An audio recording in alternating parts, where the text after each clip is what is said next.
What is up, guys? Welcome back to the Zach and Pat Show. I'm Zach. I'm Pat. This is the show about manhood, fatherhood. Well, we're not really doing that today. Yeah. We're just we're going to talk about dudes fighting dudes. Yeah. So manhood. Yeah. we're here at Pat's house watching the UFC fight night, Sandhagen versus Nurmagomedov. I can never fucking say It's a that. tough name. Don't ask me to say it. But we've got a stacked card here, and we just thought we'd do our first Fight Companion podcast. So joining us, we have Connor Silverstein, who's a former guest on the show. And Revive Jiu-Jitsu. If you guys want to look for any Jiu-Jitsu opportunities in St. Louis, just plugging it in. Yeah. You mean St. Talking to Peters. three Watson in guys. St. Peters, not St. Yeah. Louis. St. Louis is Watson. St. Peters is Revive. Revive, yeah. And we're joined by the great and powerful Nick Curran. I've watched more fights with this guy than just about anybody. So Grappling Home Solutions. Yeah. Well, painting houses near you. yeah, had to get his little plug in there. Ooh, Darce. Oh, does he get it? Yeah, let's do He's the in side. there. Get that nice That's crackle tight. on the mic. We are There go. 25 seconds into the last round of The first round The of the very first first round. fight. Yeah, very first He's fight deep. of. Oh, this has caffeine too, so I'm just stimulating. Yeah, all you're over. going to be bouncing off the fucking Yeah. walls. He needs to walk his knees toward his hips, right, Nick? Tonic. Oh, is this the same gum? correct. Is He it- looks no, like he's about no. to Yeah, be he put needs- to sleep here. That's Neuro. Alvarez needs to throw his right Chris leg Williamson. over and curl him in. Yeah, Chris and really Williamson is. He's got a podcast. take a big breath and of shit. air and He's put his awesome. chest in. Oh, But that's his. was that the timer? I Yeah. know. It's pretty He sweet. survived. Yeah. Yeah. It's really good. Oh boy. Up. Commercial Guys, one break. thing we got to make sure we're doing while we're doing this is just kind of one person talking at a time. Okay. Yeah, we're going to really fuck up with Murph trying to edit this shit. Yeah, I mean, well, he doesn't really have to Have do any fun, editing. Murph. He's just gonna throw up the audio file. That's He's true. not. He should have no editing with this one, really, unless he No. wants unless we say something really shitty that we don't want to people to Should rehear. raise my hand every time I want to talk. No, just Just try talk? to just Act talk natural. and have. Well, I mean, if you really want to hear what it sounds like, you can throw a pair of headphones on. But it's just Yeah. you're gonna hear it how people hear it, and when you hear multiple people talking at one time, That's tough. yeah. So I'll try to monitor Where's it. this fight taking place today? Abu Dhabi. That makes sense. Yeah, we I gotta- wish all the fights were in Abu Dhabi if it's at 2 o'clock. My God. Oh, dude, I know. This You is so know? great because as Nick was saying earlier, I have notorious for falling asleep during the I'm fights. so excited to see the numbers and how much money not Sean or Murad make, but Dana make at the Sphere fight. I'm pretty sure they're about 40 million deep in production, it's- and we're still a month or so out. So I don't think they're making money on this fight. It's it's a show. Yeah. Yeah, it's a once. They're only doing it once. Yeah, I mean, they're probably going to be in the hole quite a bit. That looks insane. I mean, I love Yeah. that for Sean and Murad. That is the fight to put in there. Mm-hmm.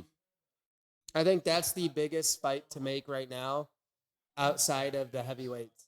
Yeah, and Honestly- what's cool about tonight is Corey Sandhagen and Umar is the next title shot. So they'll face yeah. the winner of Marab and Sugar. Okay. And so, When Murad wins. yeah, I'm when Marab breaks a toe. Yeah. I just had to, I do love Sean because y'all love him so much. I want him to lose. Yeah, I'm Team Marab. Marab and Sean are comedians, though. They're good for each other. it's a good. Honestly, I hope it becomes the rivalry that why am I blanking out his name? Figueredo and and Moreno. Yeah, become. like a 3-part I hope it series. becomes that. Figueiredo's fighting. Yeah, is he? I agree. Yep. He's fighting Cheeto. Oh Cheeto. hell yeah! Yeah. No, I honestly think that if they could turn into that same, I think Marab and O'Malley are way more entertaining, way better marketing. Yeah. Good for the money. But I hope because regardless of whoever wins, if it's very one sided, I'm way more excited about them fighting than anyone else fighting them. Yeah. Um, Well, that's why Sugar really wants Umar to win because Yeah. he thinks he can spark up like that Nurmagomedov versus everyone else rivalry. Just because Khabib and Islam and all them have just been so dominant. yeah. Well, It yeah, feels like Umar's the they man. in kind of Russia. all carry the same power of like Yeah. pay-per-view. They're all the same family I or crack friends from up. Dagestan. Yeah. I'd crack up if one day you get the pound for pound listing and it's Nurmagomedov. They It's were just gunning like- for that for a It's while. literally Usman yeah. which is a cousin, I believe, is Usman Nurmagomedov is the lightweight champion, so 155, same as Islam at Bellator now, Yeah. PFL. So Honestly, I'm really pumped though for what Pereira and Jones. well, Pereira's been in and fight camp with Aspinall. Zuck lately. Yeah, did you see that video today? Oh, yeah, gosh, dude. Yeah, Dude. I Zuck continuing to pay for friends, and then Right. MMA Zuck, like there's business Zuck. How I feel And our towards him live there. feed is shut down. And then there's Yeah. MMA Zuck. I think MMA Zuck is the version of Zuck I never knew I wanted. I love like as much as he's questionable in ethics with his business, as far as a fight fan, it's absolutely He's one of us. entertaining You pull that and mic a little closer to your hilarious. It's entertaining and hilarious to see like him train jujitsu and hanging out with all the fighters. Like this billionaire who's just a I'll fan be of honest. him. I was pumped about that Zuck Musk Oh. fight. but, Yeah. mm. well, and Zuck like tore his knee up, so he's already like in the He's game. already- You know, he's yeah. committed. He's gone in, blew out a knee, just like our friend over here, Yeah. and you know, But no, I'm excited. he's part that of the crew. The Aspinall fight. When's Jones fights Stipe, which is kind of heartbreaking that they're even still hyping it up. It's Stipe just- hasn't I fought don't in think 4 years. anyone is that excited about that fight. But the heavyweight division hasn't been exciting in forever, and now it finally is because of Aspinall. Alex just being like, let's just go kill everyone. And then, yeah. Well, that's what's exciting is like Aspinall is like, let's do me, Pereira, Stipe, and Jones all in one night. And yeah. and Aspinall's like, then let's do another fight later in the night to crown the champion. But it's best because like obviously like we all like watching the lightweight fights because Yeah. they're like super athletic, they Yeah. can wrestle. There's a But lot more when action. heavyweights are banging, I- especially at the, yeah. the cream of the crop, it's Yeah. just Yeah. it's a show. I really want to see Alex secretly just knock everyone out and become that villain The in boogeyman. movies that like lives out, like just a guy who just keep climbing divisions that only came out back to fighting because Izzy talked shit to him. Yeah. And then he's like, I'm just gonna kill everyone now, and takes out Jones and takes out Aspinall. I love Aspinall. I love Jones, but I think Alex's story arc is way more entertaining and hilarious to just see how. yeah. And then now it's fun to see him. I don't know if you follow his social media much, but to actually see him living in the money a bit more. Oh, and yeah. he's like this in his Lamborghini. And the only word he knows is shaman. Like someone even asked him, I thought that was an actual word and it's his own made up He's just made up word. word. Oh, it's not Like a real word. Chewiwi. Kinda like Chewiwi. Chewiwi. Yeah, Chewiwi. Yeah, no, they literally like, what's it mean? And he's like, Shama. And everyone's like, no, we don't. And it just means like how, like it's his own made up word of just, I think he's just such a man of few words. They just start saying Shama. And then David's like, it's ridiculous. The whole thing about him is ridiculous in the best way. Dude, I really hope him and Aspinall do fight. That would be fucking Him, insane. Alex, and I hope It Aspinall. just needs to be undisputed. Yeah, I hope Aspinall beats Jones. Because I think if Jones wins, it's like okay, then he's gonna ride off retire, into the sunset. You for sure. know, If there's any point Dude, where that's gonna be a Khabib sick fight comebacks, too. We'll come back. no, No. he's Who? too because of Khabib. the family situation. They're too faith based, Who? and Yeah. Khabib. Oh no. And yeah, he's, they just have Islam as champ right, Right. now. Umar's His boy. 155 champ in Bellator.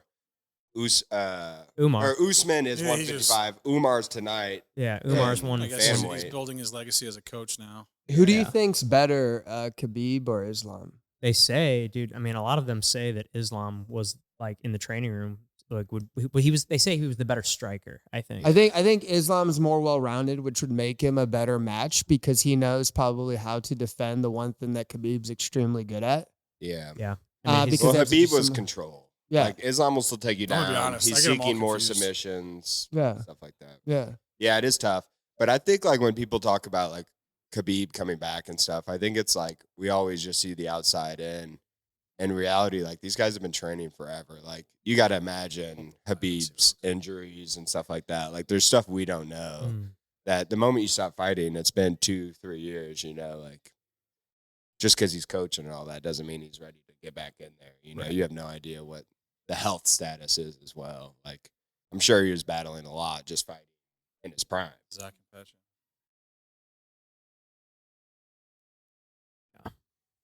Yeah, dude. I mean, It's Khabib. not popping I up. mean, he's going to be in Umar's It's not coming. corner tonight, supposedly. Yeah. I mean, because See he's what's his going on. cousin, Must right? Shut off. Yeah, we should really do a little quick family tree here real quick. Because I mean, they're Pull up the family tree. Pull up the Hey, family tree. You can meet, who's Joe Rogan's guy that gets all the facts pulled up? Jamie. Yeah. And we normally have Murph to be our Jamie, but I got to do Look, it. I got that's why I got the iPad I here. just typed in Khabib family tree and there's already a link for it right away. Yeah. There had to be. I mean, they're all their After last this, names we are got a Nurmagomedov. big fight after this. So there Mackenzie is a Saeed Nurmagomedov who's in the bantamweight division, but he is actually not related to Khabib. Is Islam related to Khabib? No, but they grew up in the same small town in Dagestan, Russia. Abu Bakr Nurmagomedov is a 3-time former combat Sambo world champion, and he is cousin of Khabib. Umar, who is fighting tonight in the bantamweight division against Corey Sandhagen, is also cousin of the Eagle, Khabib Nurmagomedov. And then Usman, who I've been talking about, who's the lightweight champ in Bellator, is now second cousins with Khabib. So there's a lot of cousins in Dagestan, I think. They're doing a lot of fucking. We're all first and second cousins here. We're all first and second cousins here. Yeah. Just for the people listening, we are round 3 of a lightweight bout between Alvarez and Burner. 2 minutes to go in round 3. You want to knows? sync up with us? Maybe one day there'll be a stream that everyone. Connor, you got to put it beyond the mic. Maybe. Got to get it closer to my mouth. How many In my times- mouth, or pull- just close. Pull the arm closer if you can. But just don't tip the table. Yeah, there you go. You're strong, right? You work out. I don't know that. I mean, you don't need to move it around so much. And then it breaks. Just like I was keep just- it close to your face. You should have seen. I was just. You didn't get it. You didn't pick up on. I was just adjusting the mic. I was getting it extend. Ooh, You got to warm it up. vicious knees from the front headlock here. Who knows? This could be the stream that one day everyone's illegally watching to watch the. Ooh, UFC. and Alvarez takes it. Everyone's like, get "Oh it, huh?" man, Stoppage in round 3. this is the main card." Yeah, it was those This is knees first from round. front headlock, dude. I mean, all he had to Yeah. do was drop to all fours, and those knees would have been illegal. But so they did change that rule where It's a sick you have back to tattoo. be on all 4. So you can't just put one hand down. But I mean, if he would have just Pulling dropped a Aljamain turtle, Sterling. Yeah, that's what I'm saying. You know, like some fighters were kind of using that gray area to just put a hand down. He did have to drop to all 4, which he kind of did and just took a couple extra shots at the end. ooh, big left hand. Look at us. Yeah.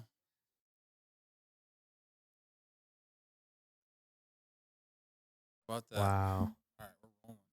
I just have to check Instagram is? every now. Yeah. Does it sound good? It's stopped.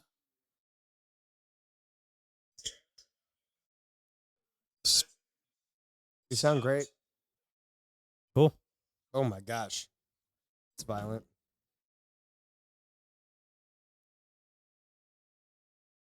All right. Oh, that was a pretty awesome knockout. That left hand and then those knees from the front headlock. Dude, this next fight is gonna be awesome. We got Mackenzie Dern, the everybody's favorite fighter. She's nice to look at. So a couple fun facts on Mackenzie Dern. She is Megaton Diaz's daughter, who is a former sensei of Kyle a little bit in Right. terms of, I don't know that they coached him directly, but in terms of black belt lineage, but as well as she has a super fight Yeah. on the first ever CJI Craig Jones Invitational against Oh, she's gonna be on CJ. Fionn Yeah, she's Davies. the Fionn against Fionn Davies, dude. It's a huge There's a super lot fight. going on that weekend. Well, that's ADCC. intentional. Well, no, but outside of ADCC, CJI, shit outside Yeah. of jiu-jitsu, there's just so much. We should do one of these for the CJI. I would love to do that. We actually. should. Yeah, that would be sick. I'm curious. That's the. I think CJI did Friday, Saturday, when ADCC is doing Saturday, Sunday, Okay. or something like that, because CJI is going to be wrapped up. And so you should still be able to catch all the championship fights of ADCC. Okay. And they kind of highlighted that for people who are going in person. You know, obviously online you can nowadays have 2 TVs, et cetera. Yeah, I'll be at Will Bates Black Tie, the casino night that Friday the 16th. But after Man, that, aren't you fucking cool? Yeah, Mr. Well, Cool no. Guy. It's his event. I was originally Wonderful. wanted to go to CGI with you guys and actually fly there. But yeah, for those that are listening that don't know what CJI is, it's the Craig Jones Invitational. So this is the first year that they're ever doing that, and he's paying out $3 million he was giving out $2 million in bonus or in winnings, which is like huge for any sort of jiu-jitsu tournament. Typically these, and he's doing it the same weekend as ADCC, which is like the Olympics for jiu-jitsu that happen every 2 years. So, kind of Craig wanted to make a statement saying that if, basically doing his tournament the same weekend as this legendary tournament and paying out way more, because just to attend Craig's just to attend Craig's just the show money is $10,001 dollars, and to win ADCC you get $10,000, and then the winner of the tournament gets $1 million of each side of the bracket. So there's a 80 kilogram plus bracket and a less than 80 kilogram bracket, and so the winner of each bracket gets the $1 million payout. So it's those 2 tournaments essentially in the same day, as well as the Mackenzie Dern fight. So her and Fionn Davies in the main event or main super fight that everybody's looking forward to is Craig Jones versus Gabby Garcia. So that's the real fight. That's what we're here for. Yeah, I'm excited for that one. Gabby Garcia. Dude, she is so big. Massive. She's like 6'5". Massive. Yeah. It's ridiculous. Massive. That's what you call a thoroughbred. A horse world. Clydesdale. Thoroughbred. She had her Wheaties. I'll be honest, I was at my kid's T-ball this morning, and there was this woman that stood up, and she had to be every bit of 6'6", 6'7". I was like, holy shit. Yeah. Well, it's very common in certain parts of Europe for a lot of those women. The average height for a lady is 6'6". Viking DNA. Yeah, it's crazy. Like my nephews in Denmark are already how young are they now? Like mid-teens, and they're all like 6'3". What happened to you? Sorry. 5'3" and a half. I'm ran Jewish. out of testosterone. I'm Jewish. So you guys were cutting back on milk when you were growing up, T. or I have low saving a dime testosterone. here and there? Me too. Low testosterone. This is just a bunch of men with low testosterone. Okay, we supplement it with ridiculous amounts of caffeine, right Neurogum, Newtonics, and you coffee. can't tell you have low T when you're extremely caffeinated. You just crash after. Crash later. I'm not here for a long time. I'm here for a good time. So get hyped. I don't know anything about this girl that Mackenzie's fighting. Do you? Loopy, right? Yeah, Loopy. I've just pulled her up here on Wikipedia. So she's gotten performance of the night 2 times. Record of the fastest turnaround in modern UFC history. Shortest span between 3 fights in modern day UFC history. She tied. She's tied for the second longest win streak in the women's strawweight division and the first and only woman to win 4 fights in a calendar year in UFC history. So she's coming off a loss. She is 12-4. So we'll see here. Bring back Amanda Nunes. Well, I think she'll come back and fight Kayla Harrison is what I'm hoping. Yeah, Kayla just accepted a fight against number 3. Isn't Harrison bigger than her? Yeah. Well, she cut. They fought the same weight class. Kayla always fought at 155 in her previous promotion. But there's not a 155. And they kind of absolved the 145. So she actually made 135 against Holly Holm, I believe. Yeah, and that's how she got the champ. Yeah. But she typically fought at 45, right? No, I'm saying Kayla Harrison. Oh, Kayla, yeah. Came to fight Holly Holm.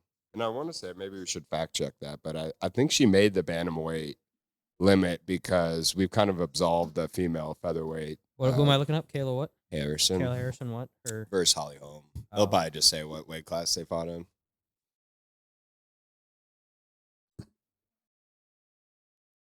But Kayla Harrison is a 2-time judo Olympic champion, I believe. So Yeah. comes in with quite a pedigree. Oh yeah, she submitted her. At what weight class?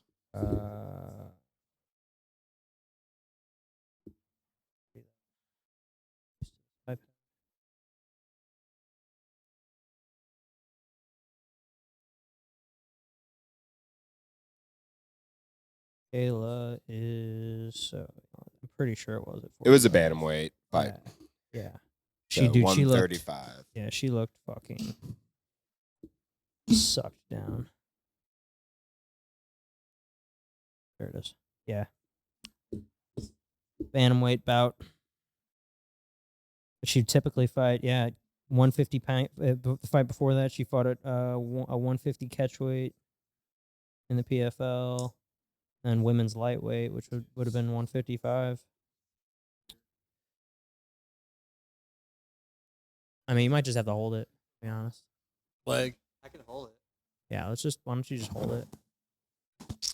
Technical difficulties for our viewers out here. Yeah, for our people just listening, we're having some problems with the mic stand here.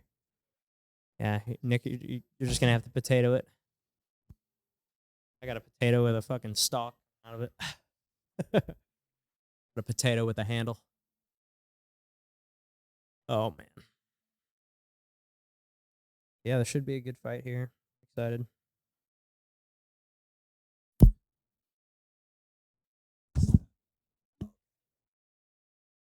There you go, Connor. Hello, testing. Yeah, Testing. I mean, nothing's changed. Okay.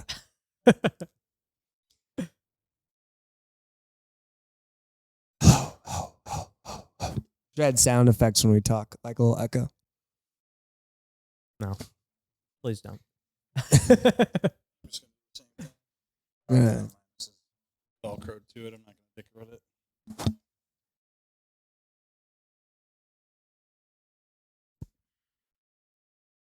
All right.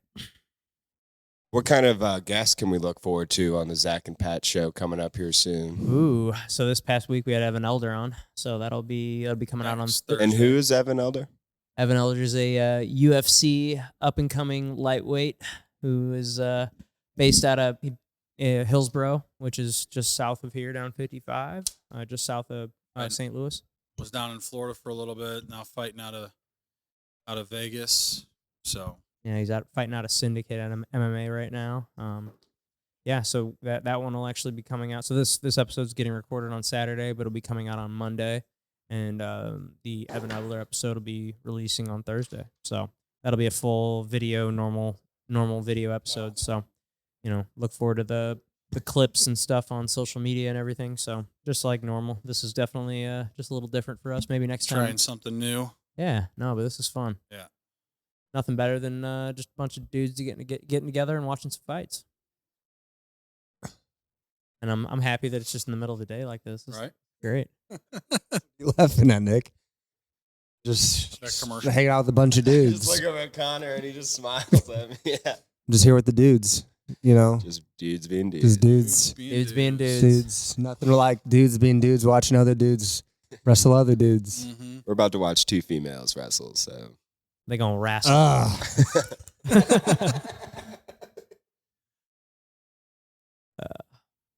Awesome. So you guys had Evan on. Yeah, we had Evan on, and then we've got a couple. Let me think. Who That's SEMA on the 21st. was that? So when you come back, or wait, no, who do we have between her? We got to figure out the week. I don't know do we have anybody for that week after? I don't think we do. I've got a couple people in mind that I've talked to, but we can chat after this. And Yeah. or if The anybody thing else- is Zach and Pat show have big things coming. Big guests. Big Tune guests. in every Tune week. in. They have an episode with Mondays and an Thursdays. in-house episode, and they have a guest episode every week. So you get 2 listens every week. I know I'm listening every time I'm painting, whether I'm on the ladder, whether I'm on my knees painting bass. Zach and Pat show, my go-to. in We the ear. We appreciate In the ear. We appreciate the support. Yeah. Well, this fight's about to get started. We got Bruce Buffer out. He is announcing them. So get ready to tune in here if you're watching the fights live with us. Mackenzie Dern versus Lupi Gomez. Or just check that every once in a while, make sure we're still rolling on there. Does it just turn I off? don't know if it just times out or. Oh, we're on. Sick. Does it say how many people are listening? Just one? Cool.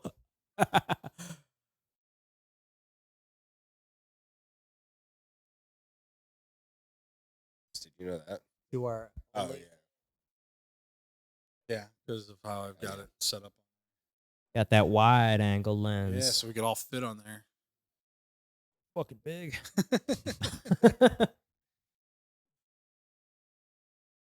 So was Lupi a striker, did you find out? Or what kind of background were we expecting from her? Let's see. I know Mackenzie Dern's black belt in jiu-jitsu. She trains under Jason Perillo, I believe, who's a striking coach. I do know something to look forward to is Mackenzie Dern tends to close her eyes sometimes during the fist of fury she throws. So maybe Lupi can capitalize on some of those, but definitely doesn't want to end up on the ground with Mackenzie. No, Dern looks so strong. Yeah, she's jacked. I mean, she's been grappling her whole life. I mean, like as Nick said, her dad's a legendary jiu-jitsu competitor. I mean, he's still competing today. The speed on her striking is nuts. Yeah. Mm.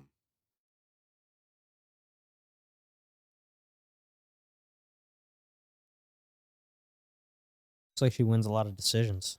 Almost all of her fights are win by decision. Lupi. Or either all by decision or winning by submission. So they did just highlight that Lupi is training with Alexa Grasso's team down in Mexico, who Alexa Grasso is one of the champions right now, I believe, flyweight. And they have a few fighters who are up and coming right now looking for title shots. Wasn't she just at First Form? She's a First Form athlete. Yeah, She is a First Form athlete. And she is the co-main event versus Valentina Shevchenko on the UFC Noche Sphere card. So those who don't know, the UFC is hosting a one-time only event at the Sphere in Vegas. And millions of dollars are going to be put into production. And so it's a one-time event. Dana says it's a cannot miss. Once in a lifetime, blows everything out of the water. I know. When is it? September 4th, maybe, or 14th? 14th, I think 14th. it is. I think that's I think there's a 4 in there. Scheduled McGregor and I think it's Chandler? probably the 15th. No. The 14th is a Friday. Perfect. It's the same. Mackenzie shoots for a takedown. Wait, it's the same weekend. And No, she's it's stuffed. September. Yep. Not August. Yeah. CGI is August. Yeah, CJI is here in 2 weeks. That's why I keep getting confused because they're both the 15th of each month. Ooh, big knee. Ooh. Big knee by Goni. How do you say her name? I kind of want Lupi to win right now. Lupi. She's Good come in with a news. little heart. I'm here for the dog. Get Lupi you got a that dog in Woof. her. She giving me Rottweiler vibes. Oh, big right hand.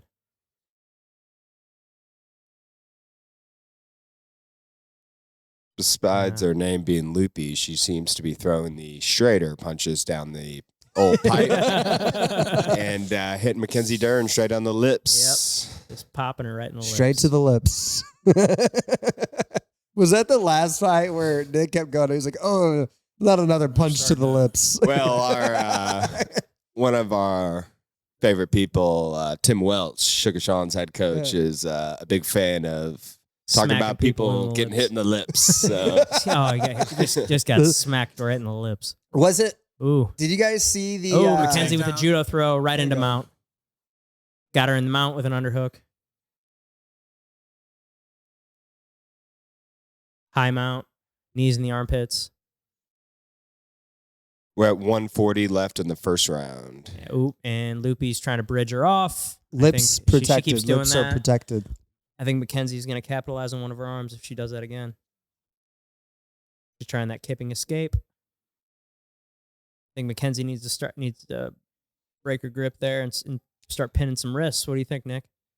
Well, it is MMA, so maybe dropping some elbows from that full mount position might open Oh, up looks a like she's trying to set up a head and arm. cut as well as create some panic escapes from Loopy. Ooh, Just kind of what's happening now. She kind of is forced to either give up her back to possibly get out, or just keep holding her tight just to make sure the ground and pound doesn't get out of control.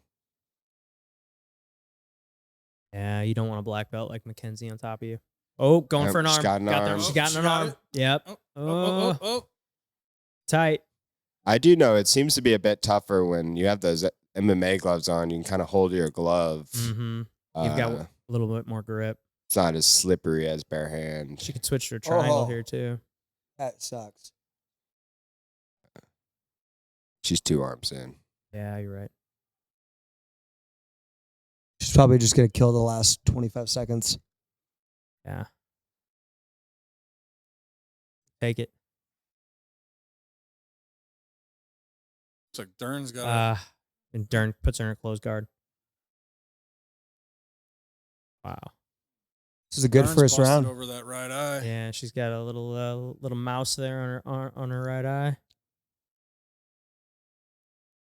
I don't know. That was a And that's pretty our first even round. first Yeah. round. Yeah, I mean that was definitely back. I think and forth. I think Dern was losing in the stand up for a little bit I agree with that. I mean- until that takedown happened. Yeah. Dern was definitely throwing, but I feel like Lupe's strikes were more efficient. Yeah, I don't More know. effective. I mean, I feel like a judge could take that one either way.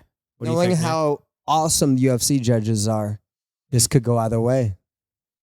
Yeah. I mean, Mackenzie did have that nice takedown into mount. Definitely did some damage, a submission attempt, but ultimately, I mean, she got out. So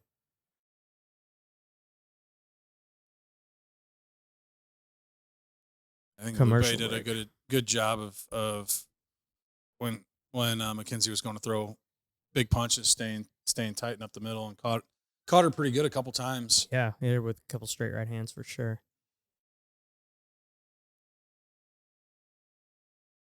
Little Burger King.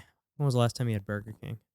I don't know, but I used to love those chicken fries back in my gluten eating days. Remember Oh, yeah. their mini hands commercials? Those were great. Yeah, dude. The yeah. The little hands.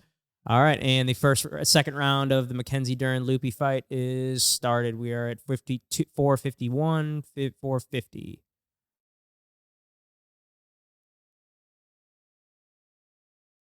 Mackenzie's going for that takedown again. Fence. Oh, she jumps close guard. Against the fence, too. Yeah, I don't know. I don't know about that. That's the best Old strategy. Cotton. Yeah. Got that overhook. Oh, and they separate. We're starting to see Dern bringing those hands up. They were down in the first. Mm-hmm. Yeah, probably an adjustment that she made with her corner. Taking some of those shots. Look at that left eye. Or right eye. This is the thing. I feel like there's been a lot of eye cuts lately that have stopped the fight. So many people's eyes have been getting split open.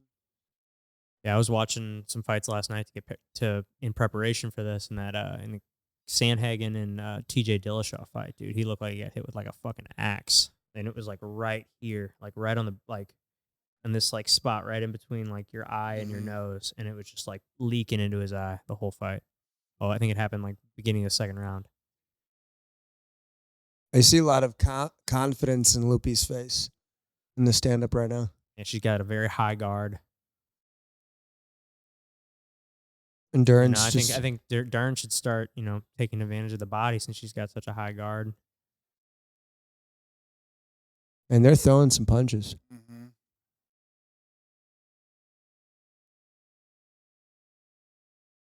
Lupe's nose is busted. That might make.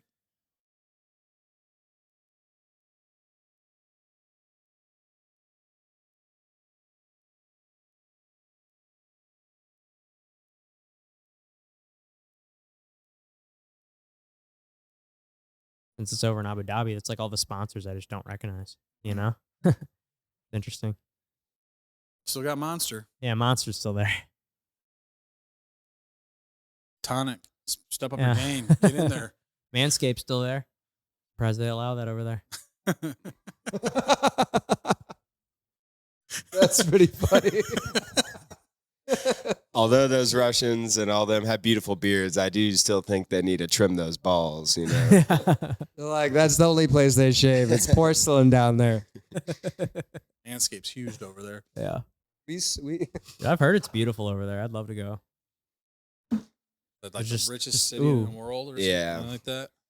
And they really take safety, Yeah, like- priority and stealing and all that. I mean, my They stepbrother punch lives in the- Singapore, and Yeah. there's pros and cons to like such strict laws, but you know, we do value our freedom over here in the U.S. So Damn right, America. we do have freedom to steal and get away with it. I think you lose a hand or two some other places. Dude, I had a Shit, look dude, at all the Walgreens that are shutting down. dude, it's ridiculous, man. Like one of my listings got broken into this past week.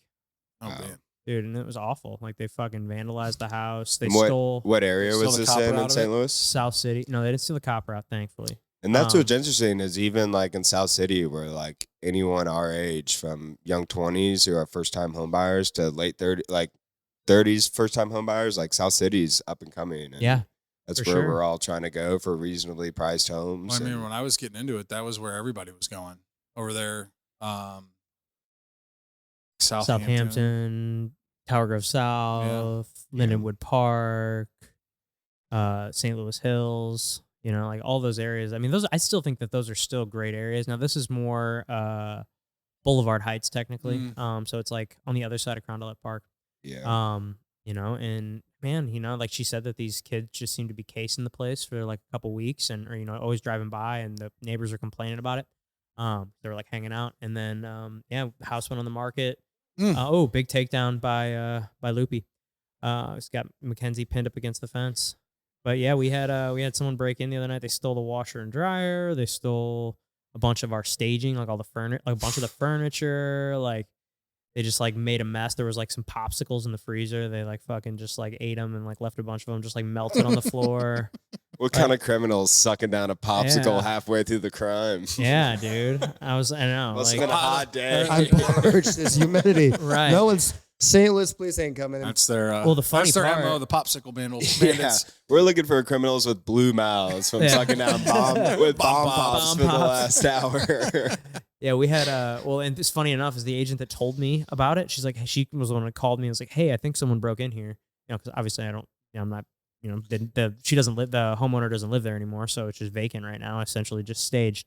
And she called me. She's like, yeah, I think someone broke in, yada yada. She's actually, my client's actually interested in writing an offer, which was pretty funny. She's like, yeah, she goes, he's an older guy, and he's like, well, you know, I bet there was just some homeless guys that broke in that were getting a little too hot. Yeah. AKA, he wants someone to test him when he does move in. Yeah. This is like that. You know that one scary movie with the old man that lives in the house and mean he's Home Alone? blind. No, he's blind, and these kids break in, and he's like a former like vet that like is You know what movie I'm talking about? I can't dig out top of my head. But yeah, and then these kids break in, and then he like locks and traps them in there, and they're He's like, waiting "Oh, he for ain't them just to an old man after all." I bet it's that guy. And he's like, "Come on, break in here. I'm gonna have the whole house booby trapped." What I will say, I just like actually saw a little clip of like a girl going through her like home security when her family's gone and she's like alone in like a bigger house, you know, multiple entrances. You should look into it. She just had little like almost like those little sliding blocks that like hold the door open, but they just triggered like loud alarms more than anything. So That's smart. Well, it just she ended taked a up- bump and then it's just doing the chee wee wee wee wee. Yeah. And, No, but yeah, I mean, a lot of times, like a simple noise and stuff like that, it's Would like be a a deterrent. big deterrent. You Mhm, know, for more sure. than a locked door. You know, anyone can break a lock. You know, it's Right. After the they lock, just it's fucking quiet, Kick this but- thing in. Honestly, quality you should have a siren. recording of you saying, "Welcome to my house. Take what you would like. I'll be back in a few minutes." Microphone. Definitely not recording this. Not. It's an adjustment. I'm not used to it. Yeah, just Potatoes in my keep, face. keep the potato. Hold the big black dong. Beer can. My hands are just the right size to grip it. Almost too big for my hands. In fact, it takes two hands. That last round, back to the fights real quick. That last round, Loopy was kind of the aggressor on the feet in terms of even grappling. Yeah, I would say. And it Loopy seems won like that the fight, biggest or won that issue round. with these purists in jiu-jitsu is just wrestling. You know, like even Mackenzie last round just jumped closed guard against the fence, like didn't even get it to the ground. Like here she goes, shoots for a double. Yeah, with Looks no like setup, her hands are locked, with almost no setup. I mean, she just kind of like ran in there. but there she Boom. goes. There you go. She took it. So, All right. all I had to that's do just is being talk a strong. little smack. Yeah, and That's just pure strength right there. right into side control. But this should have been, round one was blast Yeah. doubles, getting her down against the fence. Now she's going for a arm and guillotine, I think. Oh, well, never mind. Kind of got her in this cradle position. Fly. Oop. Loopy's got her in like an X guard. Oh. Oh. And Duran's got the front headlock up against the fence. Yeah, I mean, I think Mackenzie needs a finish to win this fight, to be honest. I think Loopy might I would agree with that. I think Loopy might be up on the scorecards. I wasn't paying a ton of attention last round, but I would say that, I mean, from what I saw, I would think Loopy won that second round. And that she first does- round could be a gimme, man. I mean, I feel like you could have given it to either one of them, but I mean, I feel like most judges would probably give it to Loopy because she did more damage. So right now, Mackenzie has actually landed more of the strikes, 79 But she's to probably Loopy's 57. Mm. Well, but how 54 to the head. How many has Mackenzie thrown? Because I feel like she's been throwing a lot where Lupe isn't. Yeah, She's Mackenzie's more- at 211 strikes. Loopy's at 131. Yeah. Mm. The control time, Mackenzie had 2.5. Ooh, big front kick. Loopy was a minute and a half. Well, dang. All right, maybe it's a So- little closer than I thought.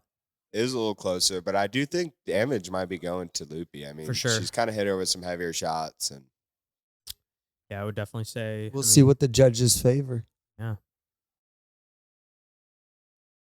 I'm surprised. Like Mackenzie, when it has gone to the ground, the control has not really been there. Like even the mount, she kind of gave up and went to her back, Mm-hmm. had an armbar for a second, but really didn't even switch up the attempt on the armbar submission. It was just one attempt to break the hands, and that was it. And then she just went back to stayed there. close guard. Mm-hmm. You'd think she'd be a little more active, but I mean, damage-wise, you see Loopy's face and she's bloodied, but you look at Dern's right eye. And it also doesn't help that she's wearing white, so all the blood you can Yeah. see it. It's like showing on her. Good leg kick. Yeah. but that's by Loopy. surprised you're That's not by seeing- Loopy's nose blood from when they're grappling. Yeah. True. I don't think Mackenzie's blood yet.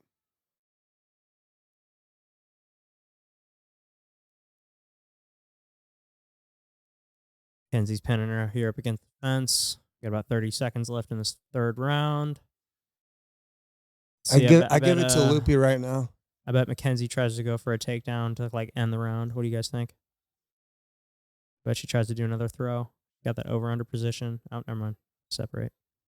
Start throwing. Let's go. Yeah. This is it, girls. Come Point to This the is ground. anyone's Point to the fight. ground. I'd be curious to see. Paul Holloway point. I wouldn't even be upset at a draw, even though I hate draws, but I don't think either of them did something that was No, mind-blowing at worth- any point. No. And they both put up a great fight at different times. So they both look good, but neither of them excelled in any area. They both had takedowns. They both had significant I love strikes. that at the UFC. Everyone just like, it hits and like, good, we just made some money together. We talked about that with Evan when we had him on. Oh, his fight. I was talking to him. So we grabbed coffee yesterday. I was like, dude, what was he saying? He's like, oh, he just kept saying shit to me. He's like, it didn't hurt. I was like, and he's like, it almost got to me. And I was like, dude, I'm so glad it didn't because he was trying to get to you. And it was so funny to see the second round when he got gassed out and he just Yeah. plummeted. So I don't know if you guys got a chance to watch. Again, we're referring to Evan Elder, a St. Louis, Hillsborough homegrown fighter who's in the UFC. Took a 4-day short notice fight in the welterweight division.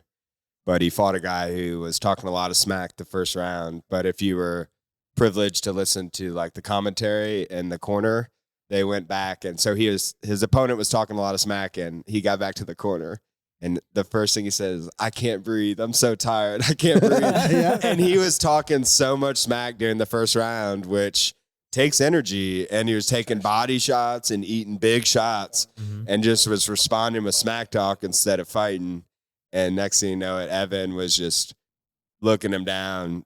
10 seconds, 20 seconds into the second round, Evan accidentally hit him with a low shot that was pretty even questionable. It was right above the groin. And everybody who had been listening to the commentary knew that this guy was tired, and he just took about 2.5 minutes. I believe you have 5 minutes for a nut shot, and was sitting there, and Evan's just pacing back and forth. like a tiger. Just in the looking fucking him cage, down. dude. And they're like, great. well, this is good. He's getting a break. And then they zoom in on Evan, but they're like, I don't know. Evan looks like he's about to kill this guy as soon as the fight starts. And Evan secured a second round head and arm submission. So It's awesome. Yeah, we It was talked a lot about it on this upcoming episode. It was awesome. Yeah, and they were at elevation, so that could have definitely had some effect on his opponent's fatigue. But I don't know. He was eating body shots and What? trying to talk yeah, shit. Mackenzie with the win. All right. No, I wouldn't have given it to her. no, you know, I like Loopy in that fight more. Durden didn't. well, I mean, I think It was Nick- unanimous I think as well. Nick Yeah. said best was like neither one of them really did enough to like stand out. But Yeah, but unanimous. So again, if you were just looking at the scorecards, Mackenzie was throwing more, and with that, landed more. So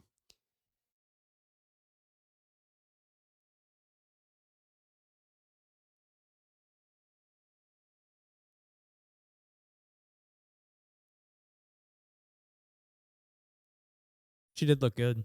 Right in the armpit. Oh, punch in the pit. oof, Ooh, big left hand there. This double leg was nice. Just muscled her, picked her up.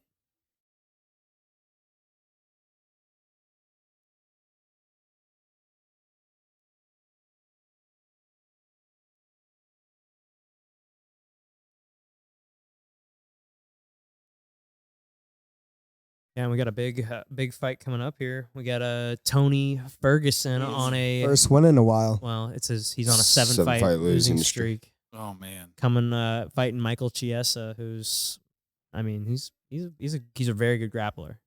I mean, gatekeeper of the welterweight division.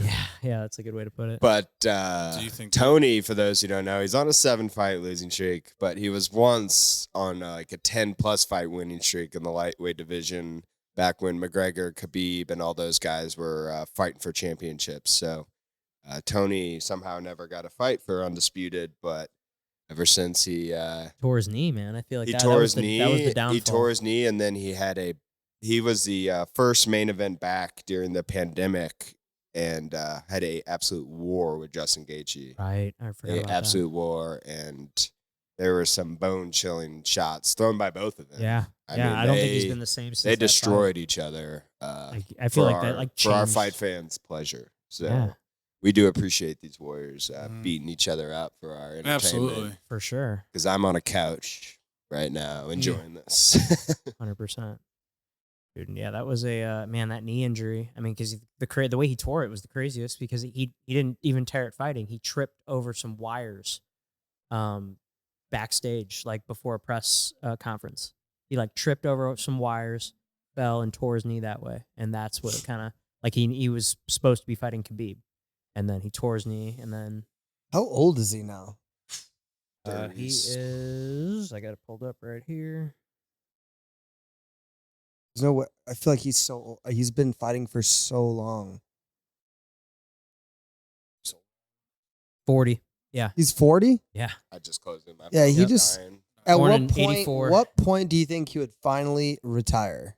Well, you Who? know, it's- Tony? Yeah. This is his last fight, technically, but he secures that dominant win. You never know. I mean, Yeah, I would hate Everybody- for him to go everybody's out got on an a ego. loss, but I think it's just he doesn't. Well, I mean, eight losses in a row. I mean, how much longer is the UFC going to keep putting them out there? Yeah.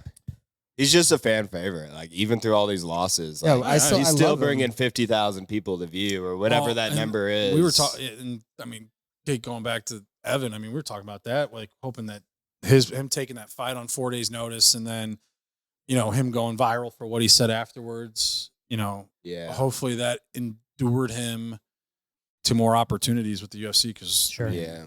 And the biggest thing is like doing podcasts with y'all, all that is I've just noticed from day one, like you just have to build an arsenal of media behind you. Right. So when you do go big, you have years of video that they can look back on. And that's what people who like Suga and all these guys who have been doing podcasts and interviews and dumb stuff when only 100 people were paying attention. Yeah. Now when they're big, I have weeks of information I can go look back on when I'm bored, and did you see that so video? you can't wait till you're big to start doing some of that. Did you see that video of Suga in the ocean with Logan Paul and the shark? The sharks were that was crazy. Yeah.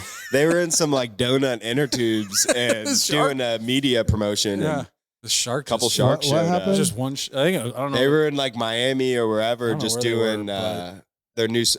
Jake Paul and Suga and a bunch of other athletes have this It's a Walmart clean soap brand. Yeah, so they were doing an advertisement, and they were just in like classic inflatable donut tubes, Yeah. and sharks showed up, started and swimming they around thought it them. was like a dolphin at first, and They're then like, they "Oh, shit." realized like it was a shark, like fin up, Yeah. like circling them, and you just see them. They're all in these inner tubes, like, freaking out. Shit. Get me the fuck Is out of this on here. Instagram right now? Yeah. Oh yeah. You could find it. I was surprised it didn't go around more. Like I was mind blown. I had no idea this happened. Go to Sugar's page. That's great. Yeah, was Sugar. They were that like, was really we did funny. not realize. That's It was a shark. hilarious. So- Sugar's a good follow. Oh, he's great. Yeah, yeah, we're all pumped for that Sphere fight. Oh, He is. Oh, here we go. Fired up. Yeah, dude. Apparently Tony did 120 rounds of sparring. Hadn't sparred in Yeah, years. But then all of a sudden for this fight, he just started sparring again. And, Yeah. I mean, shit, you lose 7 in a row, you got to change something up. yeah. So That's like Chiesa is a wrestler. I believe he's from Washington, Spokane. Good wrestler, kind of a scrappy on the feet. But Tony Ferguson, I believe he's a black belt, but high level jiu-jitsu under Eddie Bravo. Mhm. And then his fight stand up. I mean, he's done boxing to just classic freestyle fighting, but look for elbows, spinning moves. He's even known to throw a little sand in your face and hold up the hands in the barrage. Yeah. So He's definitely he does some brings in real all the tactics. unconventional shit. But something to be noted too is Tony's a big Darce guy, and Chiesa's been finished by 3 or 4 Darces. Really? That's And a good even thing in to know. fights where they're like, yeah, we've been working on Darce defense, he still got choked out. I believe the last Darce was against Kevin Holland. So he says after every practice right now, he's drilling Darce defense. But sometimes you just have that kryptonite. Yeah, I don't know, man. I think Chiesa takes him down and chokes him out. Yeah. I really do. I mean, I like Tony, but I just think I don't. Especially, this is only his second fight ever at welterweight. Yeah, but I love that. I mean, when these guys are older and they're still cutting to 155 or cutting down that extra 10 to 15 pounds, depending on the weight class, I do think Chiesa's that a big ass cannot dude. be good for you. I mean, we'll cut anywhere from 5 to 10 for jiu-jitsu, depending on the tournament. And you feel like a different person. Some of these guys are losing 25, 30 pounds in a week, and you're like, oh my gosh. Yeah. Well, it was like that one that Colin was telling us where he dropped 30. Yeah. To get And they're doing it, like now it's more educated, but Yeah. people like Colin are doing it with a couple bro scientists in their, at Shitting his the local pants. gym, Yeah. like, he's shitting himself in To make bed. weight. What did he say? He drank a bottle of magnesium sulfate Yeah. and then just woke up and And it didn't hit him until he was passed out and he woke up covered in shit. said he couldn't sleep. Yeah, that's right, because he couldn't Couldn't- sleep because yeah. he was so dehydrated. So he took Ups to the left. he took some Benadryl to fall asleep, and after he took that, of the fridge. after he fell asleep, he shit himself. So, but this should be an exciting fight. You know, I mean, this is kind of it for Tony. I mean, it's kind of a do or die situation here. You know, and I think, Chiesa, like Nick said, is, like, I think it's a good kind of way to. I hate to call someone a gatekeeper, but I mean, I don't know if Chiesa is ever going to be fighting for the belt. yeah, I mean, he'd have to put together some impressive win streak as well as maybe some dominant finishes. But even with a win over Tony Ferguson, I mean, you're beating some guy who's 7, now 8-0 with the win. Well, You're Chiesa's not on- building a lot of credit with Tony's loyal following. If anything, people might just dislike you a little more. Right. Well, I was It's almost like a no-win situation. For real him. quick before we jump ship on that topic. I was just listening to an interview, and Chiesa says Tony Ferguson fans are emailing him or like DMing him to throw the fight. that's hilarious. He's like, I got Tony Ferguson fans just That's DMing funny. him throwing the fight. Well, So I Chiesa's doubt on that a- will happen, but it just shows you how loyal a guy who's 0-7 in his last Who's fight. favored so. in that fight? Well, Chiesa's on a 3-fight losing streak too. So, Yeah. but let's see here. Battle of the losers. How do I pull that up? I thought it was going to. Please don't hurt me for saying Yeah. that. Yeah. But we still love watching Yes, y'all fight. We love it.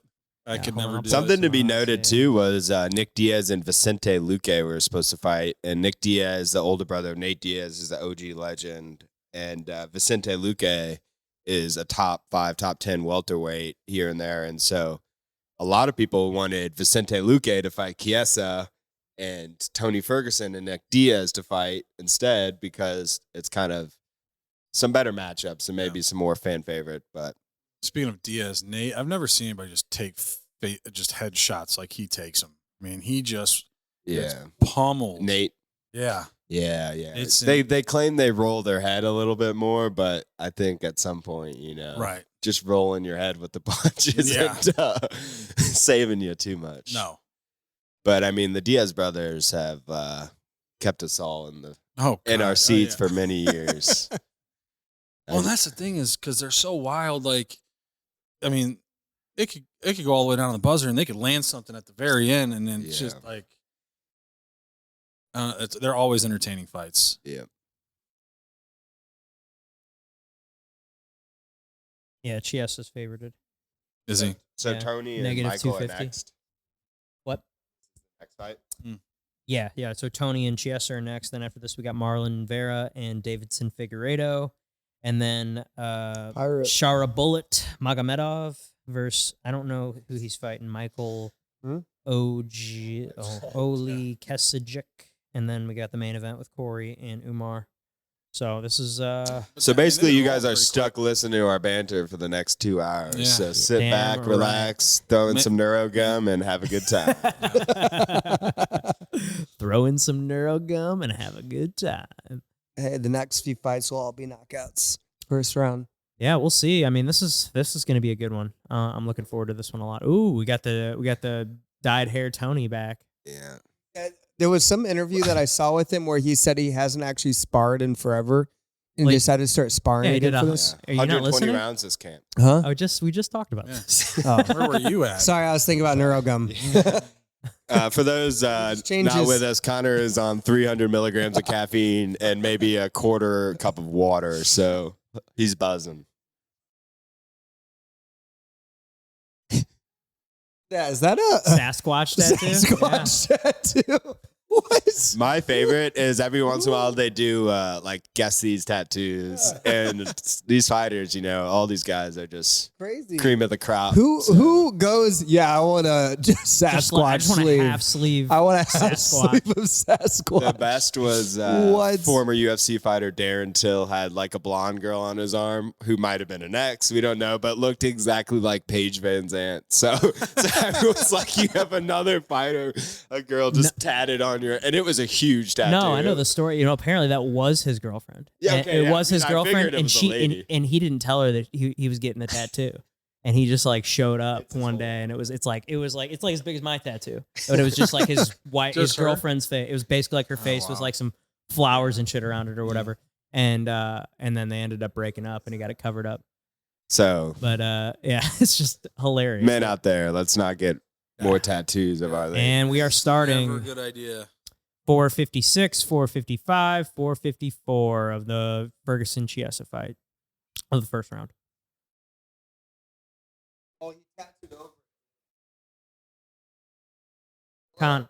Turn the blonde into a gorilla. Connor, microphone if you're going to talk. Please. He put a gorilla. Oh my god, that's such a bad tattoo. But he put a Gorilla over her face. yeah, he And kept that her face. is how we think of our exes. Yeah. That's like it's bad. Well, I and then think he that's made his it even nickname. I'm pretty The sure that's his gorilla. nickname is the Gorilla. Yeah, but it's the gorilla from the eyes down, but her head and eyes from the it's bad. What's interesting right now is Chiesa definitely looks like he's a bit thicker, little He taller. does look like the bigger guy for sure. His waist is above Tony's waist. So Well, he's I got think- long legs. Pass this around. I mean, you see what I mean? Ferguson is a true 55er. Yeah, lifelong 55. Pass that around. That's hilarious. So bad. Yeah, I had it. Like it still has her eyes. I don't know what I was expecting. I but don't that know. was not it. I think that's. I know. I've seen it when it's complete. I think that's like half done. I don't know about that. So everybody right now, Google Darren Till cover up tattoo. That's enjoy the chuckle. bad. That's like, I would be so embarrassed. All right, Well, just so feeling All right, each other Tony's out right controlling now. the inside of the octagon, but I feel like there hasn't been much There hasn't been exchanges much yet. action. Yeah, we're about 2 minutes into the first round. They're really. I mean, they barely even touched each other at this point. Now here's a little exchange. That kind of looks sloppy.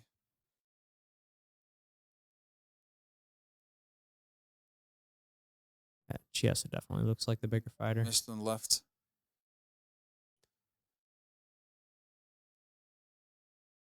I do think the worst tattoos in the UFC are Jamal. the hands. Dude, oh He's my got the god, little bro! mitten hands. The I don't thumb- even know what they are. Look those up. Look He's up. sponsored No, by I know what Burger King. tattoos you're talking about. Like what was that? I don't know. They look like they're just two thumbs, Yeah. like Yeah, up on they're his, so. I think like right above his armpit. I think our new fan favorite too, Diego Lopez, who has kind of burst on the scene these last couple of years, Yeah. who we're all a huge fan of, Scrapper, has another questionable chest tattoo. I forget what it says, but oh, you're right. it Yeah, kind he's got a of weird one. reminds me of the No Rugrats kind of style of. Yeah. Well, he's got a big fight coming up soon with Brian Ortega.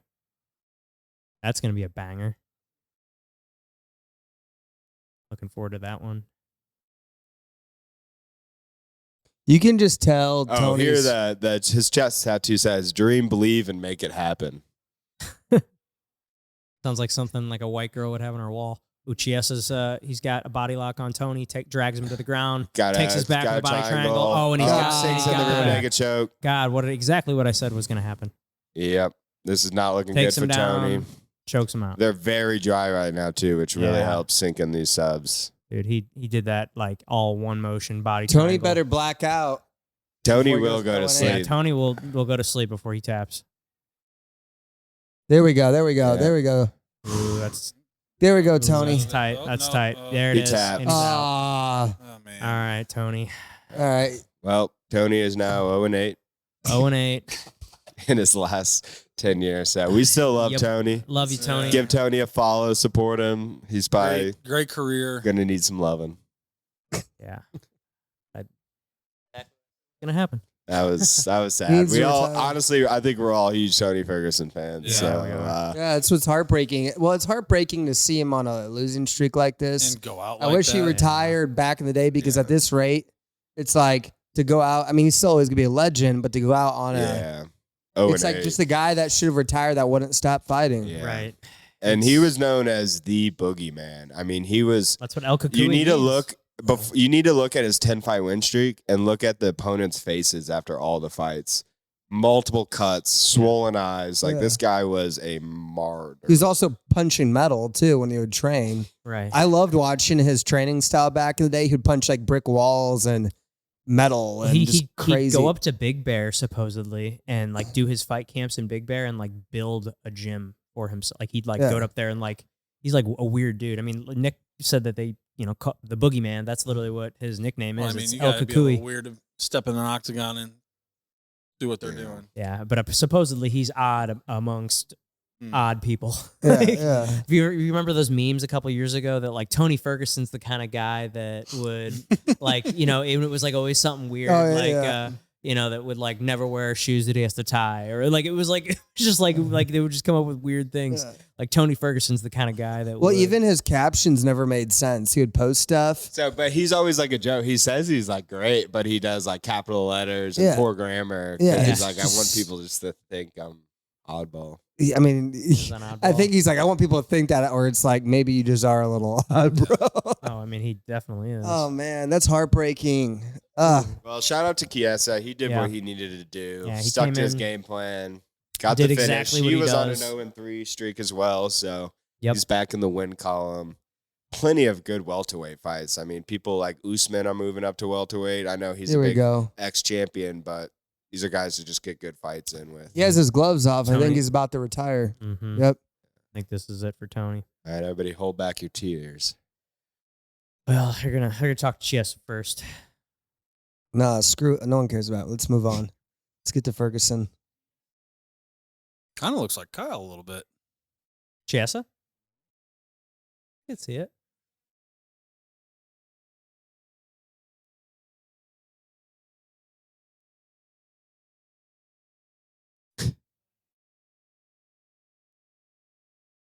Hey, shout out to Chiesa. Yeah. He's a real Class G. act. Very class act. I mean, he's one of the UFC commentators. He normally, he's definitely someone who's going to have a career doing that after he's done fighting for That's sure. Martise camera. Sounds like Tony's about to retire. For those not listening, his gloves are in his hand. Yep.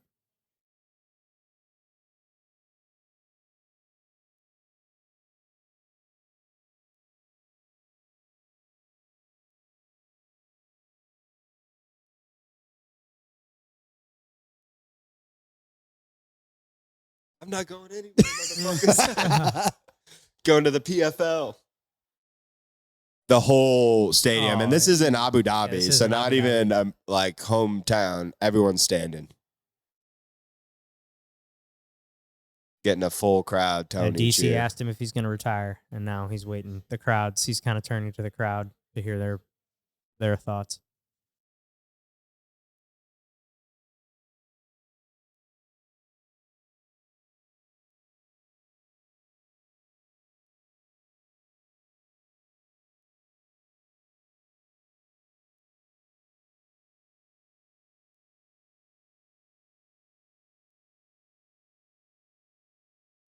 Yeah, he had those long legs, slap that body triangle on him. Damn.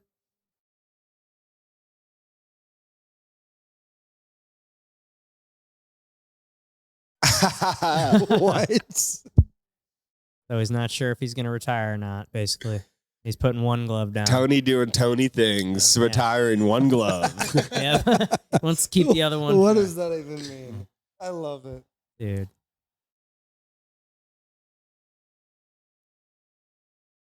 Yeah. So we're all looking forward to an Evan Elder versus Tony Ferguson Yeah. welterweight matchup. Oh my god! Just kidding. We love you, Evan. Evan wants. Let's see who's going to light. Volkanovski wants a lightweight fight before his title fight. So let's get Evan versus Volk Volk. going. One glove down. What?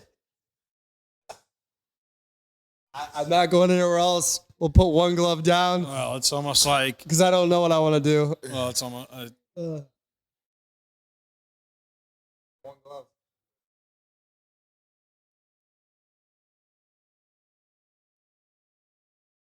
I have a feeling these gloves are like one glove is going to be auctioned off or something. You know, the one glove retirement. And then at like The 50, first No, he just ever one he glove just- he- retirement. He just threw it in the stands. and then flash forward another like 20, 30 years, they're going to be like looking for this other glove, like Well, for he the just- history books. He just threw it in the stands. So He's the one guy who could lose like that and be like, "Ready to go, guys? Let's punch some metal." I think my favorite retirement still is the Korean Zombies when they played Zombie. Yeah. That was cool. when is this?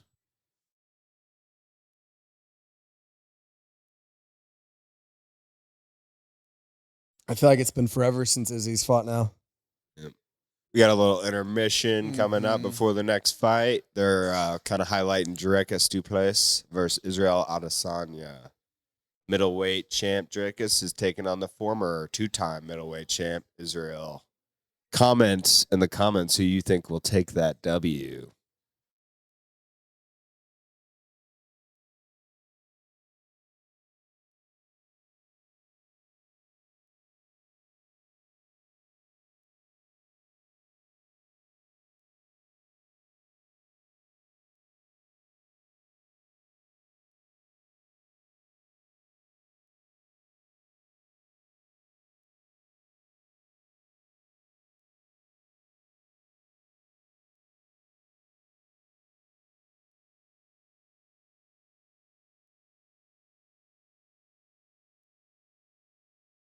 Dude is fucking jacked.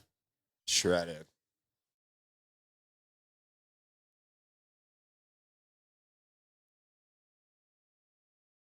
Izzy.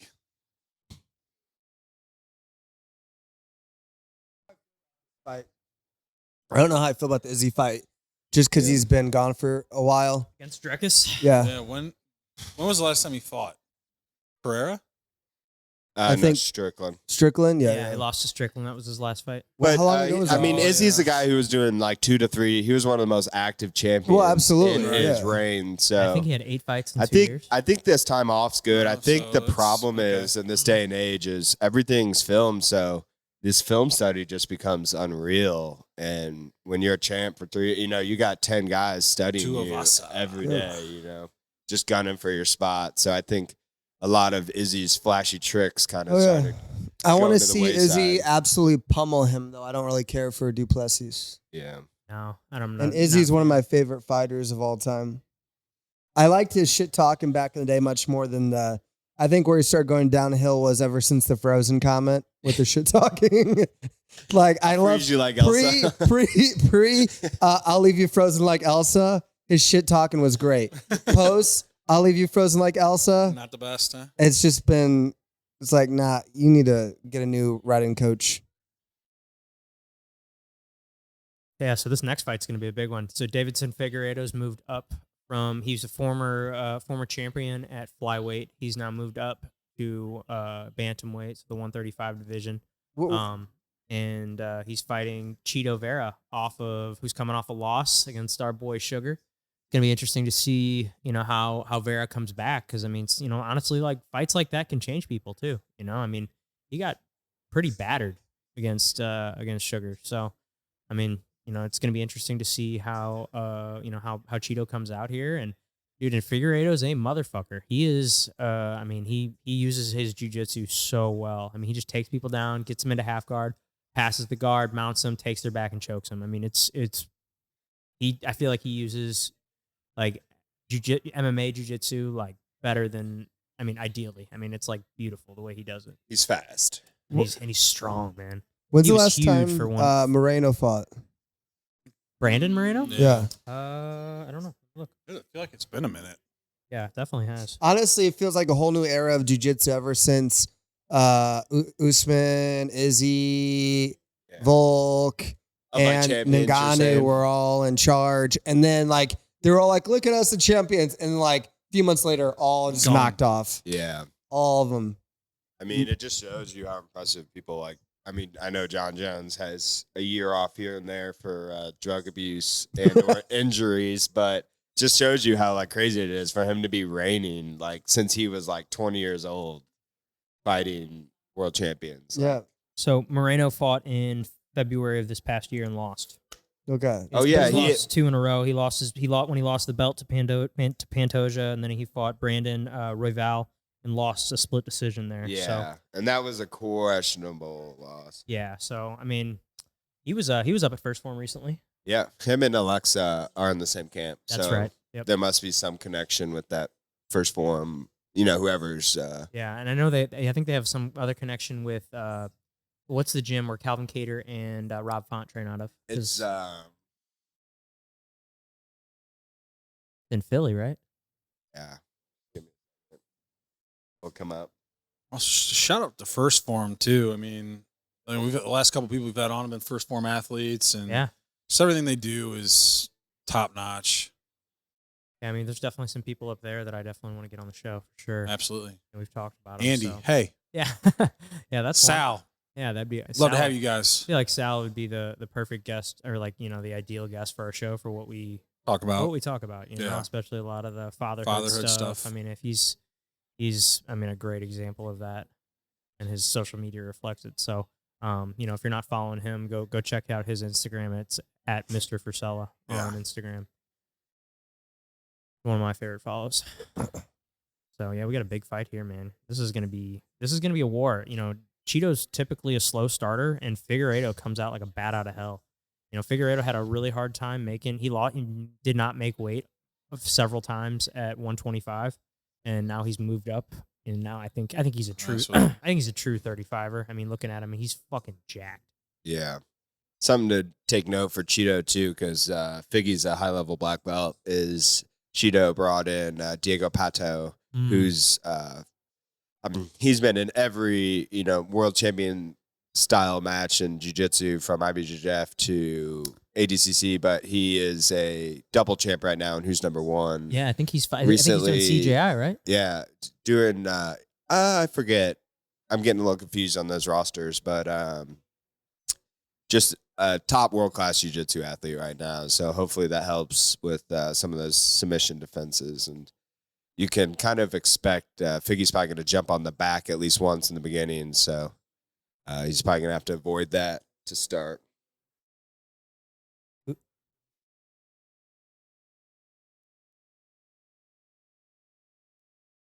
The scorpion head tattoo is wild. Yeah. He shaved his head for weigh-ins. I have a feeling the weight cut again was not fun. Who? Biggie? Cheeto did? Because he had long hair. They say that. I mean, you're seeing in all of the interviews they're having with him right now. What is with Figueiredo's- Figgy's he's stripe terrifying, again? dude. What's the? It's that God of War video that- game is that- or whatever. yeah, I figured I it was never God of played War. it, but it's that God of War. That's why he does it for God of yeah, War. you played that, right? Yeah. I Huh? know you played that. You God of War's the gamer nerd. shit. It's right. He's got that big Yeah. red stripe. Yeah. I'm sorry. I have fun, man. God of Well, War. that's his God of War nickname. is that game that makes you be like, damn. Yeah. So why can't movies be this sick? Yeah. That'd be a sick movie if that they made a is God of War the- movie. Damn, Lucas Hulk Barboza is in the less than 80 kilogram division for CJI. Yeah. I didn't know because 80 kilograms, what, like 170? I don't know off the top of my head. But that's what's going to be cool about CJI is there's going to be a big, not everyone's the same weight. Right. It's Because just, they only offered over and under 80. So, 176. Damn, I didn't think he could make so 176. you'll see some of these lighter, big guys, but super athletic go against people like Nicky Rod and stuff who are just big heavyweight champs. Right. It's going to be super interesting. Dude, and then, everybody's been saying, like, man, people are not going to be tapping. Yeah. You're going to have to put people to $1 sleep. million on the line. So Yeah, people are gonna let their legs break. People are gonna let their arms break. They're gonna you're gonna have to put them to sleep, I think, because it's like these other tournaments like ADCC. I mean, yeah, you want to win for the glory, but like for $10,000. yeah, but for $10,000, but for $1 million, you can break my arm for $1 million. Yeah, hell yeah. I'll I'll be let you put me to sleep. because for a mil. what's different is like in jiu-jitsu is these athletes are competing monthly. I mean, obviously ADCC is, kind of like the Olympics for Nogi, but they're all taking super fights once a month, if not once every 2 months. So even though they Kinda have these look big alike. tournaments, they're taking other matches to make money right before, and they'll have matches right after, I mean, Pat, how's your jiu-jitsu journey been going? We have a fresh white belt yeah. here with us. Been getting my ass kicked.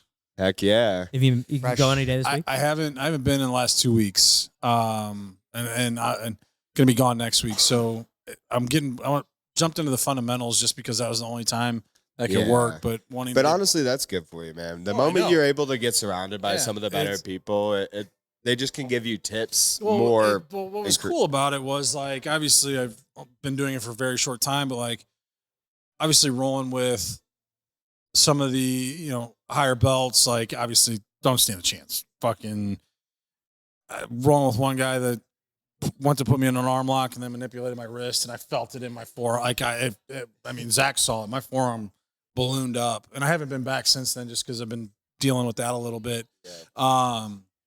But rolling with some of those other white belts, like that have advanced past basics, like I felt like I was hanging with them. But again, it helps when you're 260 and 6'3". Yeah. yeah. and Well, you're rolling it'll be against- cool because you'll have some big white belts come join you eventually, and you'll realize that them being 4, Right. 5, 6, 7 months behind you, Right. little things like from Yeah. just knowing not to put your head in one position, Right. even Well- though you haven't mastered jiu-jitsu, it's like, oh, I am Right. figuring this out. Yeah, and it was fun. I mean, definitely being able to use my weight to my advantage Yeah. definitely helps. I think where I'm pretty strong, and I mean, going against that, I mean, I'm pretty good on my feet. Yeah. I'm tough to. No, yeah, I'm you're tough to to take get down. Yeah, you're tough to take Yeah. down because you're big. I mean, that comes. I mean, especially in the gi where you can grab. Once you got a Right. hold of my gi, I'm like, man, it's hard to break. You're big, just strong just guy. from you know? well, one being much. Are you bigger- saying we're gonna watch a Zach Vegas Pat super Oh, fight in God. on your future? Hey. the David versus Hey. Goliath. Well, here's the thing: if he gets me down, I'm fucked. Because it happened quite a few times early on. Once he got me down, he had his way with me. But as long as I can stay on my feet, I mean, nothing's gonna happen. We're just gonna be dancing around for a little bit. Yeah. But Yeah. Learning how to submit somebody from my feet might be where I'm at for a little while. But no, I mean, I'm excited to get back into basics, especially after rolling at the fundamental level with those guys and where they're at. And I mean, it was way different. I mean, I was like feeling like I was drinking from a fire hose. And there's times where I'm watching Trevor roll through and show us what we've been working on, and just like watching the way he moves is almost like shit. I got to really focus because I was like getting mesmerized and like forgetting like, hey, I'm supposed to be paying attention to what he's doing, not like, holy shit, that's fucking awesome. Like, wow, Everything he does, like he's so done with explosive, intent. so fast, so quick, and like I'm like, damn, I'm glad I'm not the guy that he's doing all this on. I'm watching Zach on the ground, and I'm like, fuck, Zach's getting his ass kicked right now, and he's just showing us what to do. I'm like, Yeah, Trevor doesn't like demonstrate a move lightly. no, He kind of puts it on you, yeah, and yeah, he's a I great mean, training partner. I did get to spend a lot of time rolling with Big Joe. That dude's about 300 plus pounds. Yeah, or Big Mike. Big Mike, Big yeah. Big Mike, Big big Pop Mike. Yeah. Yeah, he's big. Him boy. and I think I rolled with him like 3 weeks in a row, and that man, when I was having to be bottom, holy shit, that hurt. Yeah. I mean, and talk about being slow and methodical. Yeah. There was nothing. He was not moving fast at all. He was taking his time to make sure I felt all of his weight. all of his Yeah. weight. Yeah. Yeah, he's got a. My biggest advice for you going back to basics though, because having coached that class for about 2 years, don't listen to any of the advice that the other white belts give you. Oh hell no!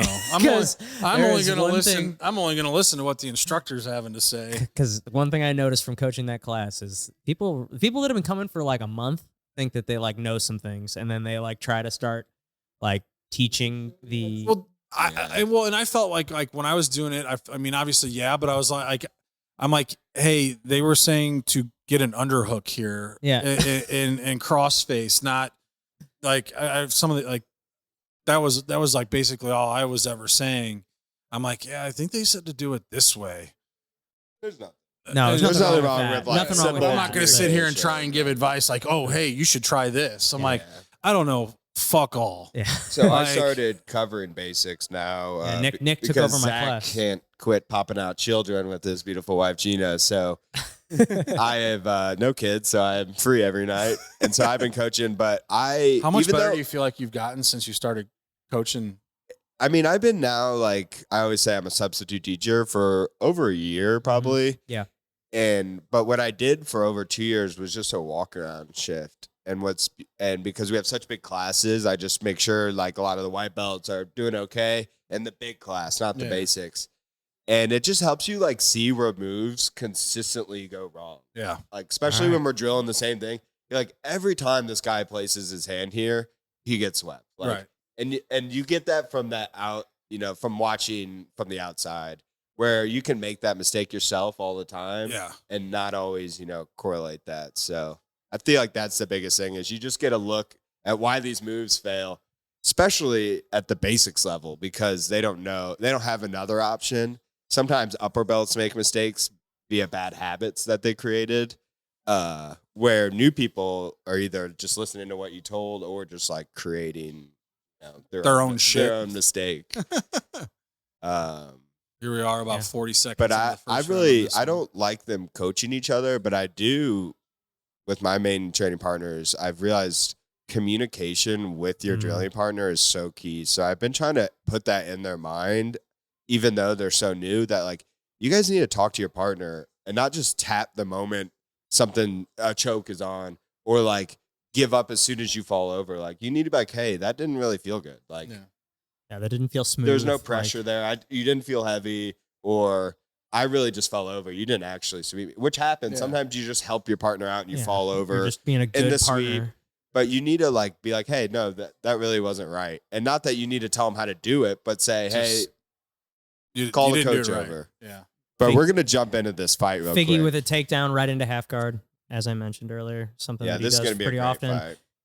Vera does have he likes to put people on his closed guard. He gets taken down and he accepts the takedown because he's pretty confident off his back. He throws a lot of elbows from the closed guard, throws up a lot of triangles and arm bars here, and this is exactly where he's at right now. So look, he's going to look to control some wrists, probably, stuff an arm in and try to lock something up here. And I think Figgy's just going to probably look to get out of here and get into half guard and start passing. But even here, I mean, Biggie can win around just staying in close guard, dropping an elbow here and there. For sure. You got to stay active so you don't get stood up. You don't want to take an elbow straight across the top of your head. Cuts can come. Mm-hmm. But Biggie can just win around doing this. I mean, that's the problem with settling with close guard. If you're not active throwing up submissions or sweeping, it feels like you're not really getting your butt kicked, but you're not impressing anyone on those scorecards typically. And right. Yeah. So as much as close guard can be almost 50-50 sometimes, Look, he's got a high guard. He does that high guard where he kind of goes for like that double arm bar. Yeah, but it's just hard. I mean, it is hard, especially when you start getting sweaty, but it is the first round. But again, at the highest level, these triangles and arm bars, you got to be elite at setting these up. People are just so good at doing these basic defenses now. Mm-hmm. His tattoos are sick. I'm not sure close guard is where. I like his leg sleeve. He's talked about him. He's got some tattoos from like some legendary tattoo I think all artists. of his, yeah. Yeah. What's the guy? I think some guy's name's like Cartoon or something. He's like a big up kick.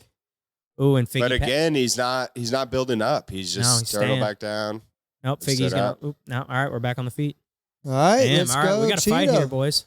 This is bantamweight division, number 6 Figueiredo versus number 4 Cheeto. Cheeto recently lost to Sean O'Malley via eating too many kicks and knees and punches to the face. I think Sugar was breaking records on Cheeto's face. So Biggie doesn't look. He looks so small compared. Yeah. I mean, yeah, but I think Cheeto has a hard time making 35. Kind of. Biggie looks like what Volk looks like in most of his fights. And like, just yeah. the smaller. He's just jacked, dude. He's all muscle, man. Look at him.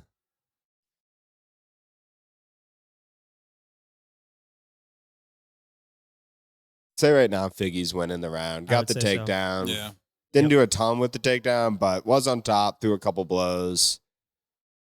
Really, Cheeto's sub attempts were more just like light attempts than anything that was actually cinched up. Yeah, Cheeto's only got the up kick in his favor right now. Ooh. Cheeto with a big knee. Figgy takes him down with a double, right into half guard. But like people like DC talk about this all the time. Daniel Cormier, one of the former champs, now commentators, that if you are about to get taken down and you start wasting energy on 3 strikes, hitting them in the head, throwing some elbows as you're going down, that's not productive for you. Like, yeah, you might have landed a couple shots, but you should be defending the takedown. Like, it's too dire. Like, to just squeeze in 2 shots. Oh my, is that legal? What did I just watch? He just like did one of those axe kicks to the floor. Yeah, just like axe kicked him. I mean, I feel like that is legal. Well, it hit him in the head, so that was my question. It almost hit him in the head. I think it's legal if it hits his chest. Yeah. Man, that was a good first round. But this could be easily a next title contender. If, Sugar leaves, Cheeto's always a big fan favorite to get another title shot. I wouldn't be that surprised. I think the main events is the next, but you never know in the UFC. Right? There's snooze, there's people's injuries, there's snooze fest fights, So I think it's on this main event to really stand out here. Yeah. Because even if Usman wins, it's his first ranked fight, so he really isn't, primed for a title shot. Besides his name, his name is bringing him. He has looked like a world fight. beater so far, but he really hasn't beat anybody of of significance so far. He's also The legendary one glove retirement. and then Usman's also pulled out of Umar. Yeah, he's sorry. pulled out of 5 of his last 10 fights. Yeah. He has a really hard time making 35, I think. And just I think when you're cutting weight, you're susceptible to staph and injuries. Mm-hmm. All right, we're at the beginning of the second round. 449, 448, 447. By the way, we have no strikers here on our panel today. Yeah. We just have 3 purple belts and a white belt. So if you guys disagree with our commentary, comment below about what we could have said besides the idiocy that came out of Are our you a mouth. purple belt now? You're a purple belt? Connor is a blue belt. Yeah, we none of us are claimed to be MMA experts. Yeah, that's for Connor sure. really, that just hurt Connor's feelings. Just some big. I think he was a purple belt before we were, so. Yeah, he was. I was just like, what? Just some Doesn't shit. even pay just some attention to my good social old- media. Yeah, you clearly don't pay attention when I'm talking because I say that I'm a purple belt. It's all only the time. the revived purple belts versus the world. Well, I thought I saw something that you just posted the other day. It looked like your blue belt. That was from 2021. Oh, well, that Yeah. makes okay. Well, now That's that's called why the I'm Throwback confused. Thursday post. Didn't realize. Didn't read the caption.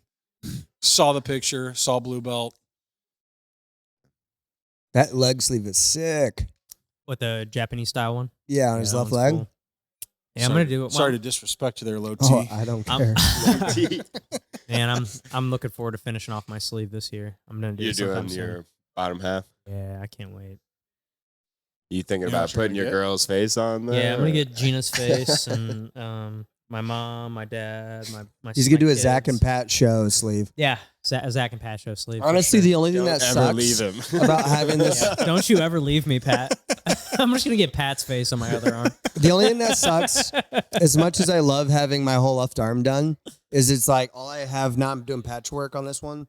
Is all I like. It's like I love this sleeve. I wouldn't change a thing, but I never get to do like. Yeah, it's you have done so now. many other ideas that you want to do. And You you're did like, a one and done. huh?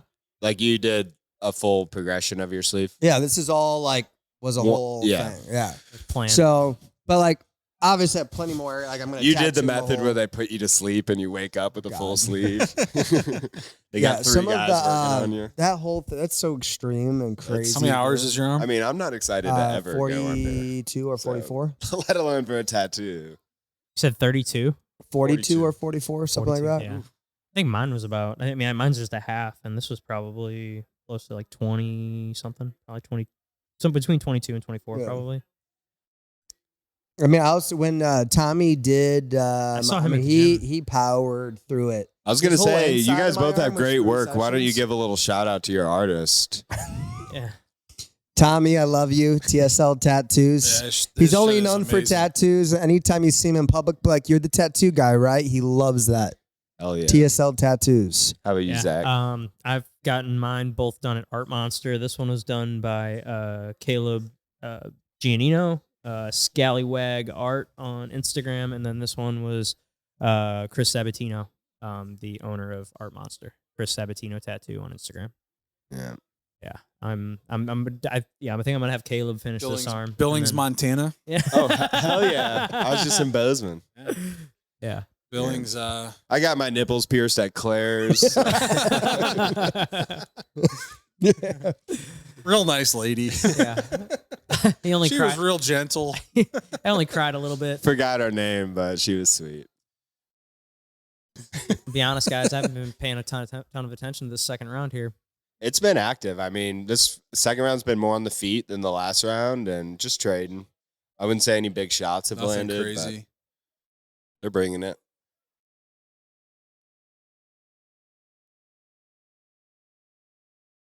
Yeah, and like DC saying, Figueiredo looks like he's in great shape. I feel like he's notorious for kind of gassing out because he is so like fast twitch. Yeah, and cut a Yeah. lot of weight in his last division. Yeah, for sure. So I mean, moving up to 35, that probably. But I think helps it a takes ton. 2 to tango. I think Cheeto slows it down a little bit. When Figgy was fighting people like Moreno and Yeah, we they were just kind of talking match about our his pace. favorite, they just match each other's pace. When you get two guys who are willing to scramble and keep throwing out of the scrambles, it just creates chaos. It takes a fighter slowing it down to bring it back to reality. Cheeto's walking him down right now. Oh.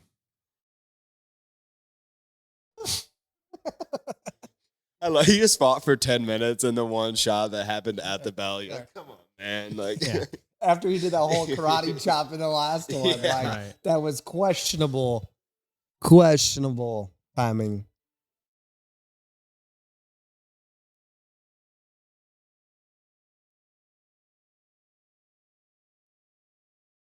I forgot to turn it down I was gonna say, after Tony's interview. Is that coming through there? Or is that Connor's phone?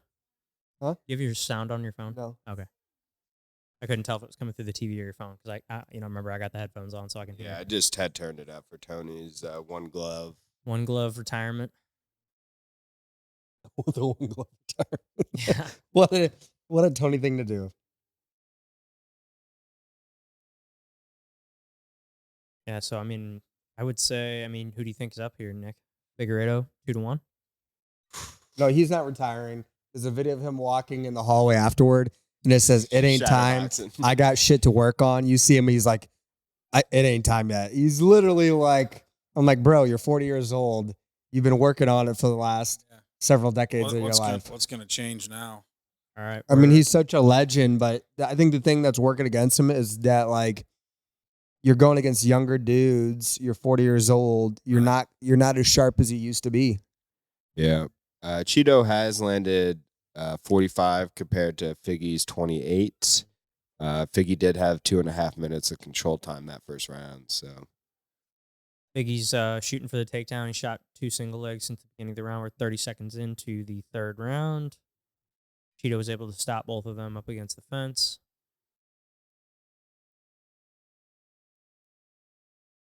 I think it's a pretty even match right now. Yeah. This is a good fight.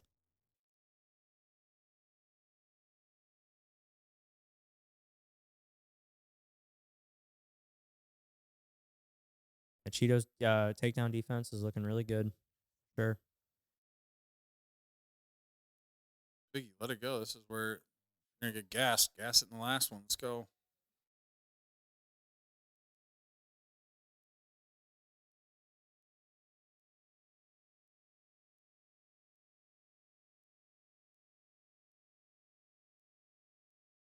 Lots of back and forth here. Cheeto with the shot to the body. yeah, I do think, Biggie coming up to this new division has a healthy respect for the bigger guys. I mean, he was a sprawl and brawler in that flyweight division, just coming out, just throwing hell. So, but you do have to build these win streaks to get a title fight, and he's no longer the ex-champion. He's in a new weight class, and he's got to prove that he can go And he can the stand distance toe with to these toe with these, guys. These guys in the top 5. Cheeto's he's ranked showing number it 4 He's for going- sure. He's standing toe to toe with the number 4. Guys coming off a title shot. Oh, big right hand by Figgy just Figgy. sat down Cheeto with a big right hand. And That was sick. That probably just Cheeto won pop him right back up. I could have won him, man. I think right that there. won. Cheeto just got a left in there. Yeah. Yeah, but that Oh, drop. another big right. Big right. Cheeto's known for throwing some knees. So Working the body. Ooh, big front kick up You could say it to the lips. to the lips. I think he's still feeling it, Cheeto, a bit. Yep.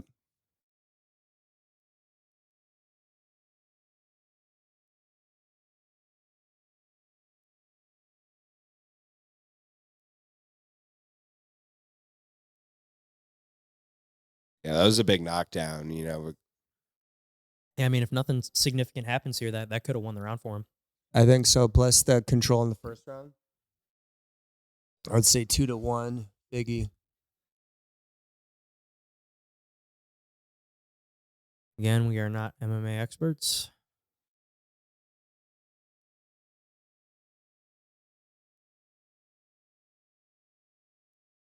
Connor, have you ever fucked with any striking? With Max, I did a bit. Koryev. We did a little striking for a bit. How'd that go for you? I mean, I don't know. He said that I would have been a good striker. Like, he was like, you know what I mean? I was just like, am I good? Like, and he's like, no, you actually, like, you would have been a good striker. I You think did like some yeah. Dutch drilling, like some back and forth kind of kickboxing style. Oh, no, I just purely did like back practice striking. And like pads or something? Yeah. Okay. I thought maybe No, you did I some, didn't go like, against, Dutch. no. I mean, no. I'm sure it wasn't a spar. Yeah. No, after we went, he was like, oh, you're actually like, you would be, and I'm Yeah. like, I was like, Max, I do finance. So like, I'm not going to get hit in the face like you do. Yeah. Like, Well, that's what like Zach and I did a couple years of striking in the beginning, just because it was fun. And it's like, we do all this jiu-jitsu, but you still want to be able to throw something down the middle. And obviously, when we're not training it for a while, it doesn't help. And us jiu-jitsu start getting these concave shoulders. But Very true. I'd say anyone who's training jiu-jitsu, you should definitely do a year of striking at minimum, just so you're confident. There's no reason to avoid it. Like doing Muay Thai. You're already at a gym that probably offers it. No, any street fight, I'm sitting on my butt. Yeah, you're butt scooting on the butt asphalt. I'm a butt scoot under his legs. All right, 20 seconds left. Come on, boys. Point to the ground. see Point here. to the ground. Come on.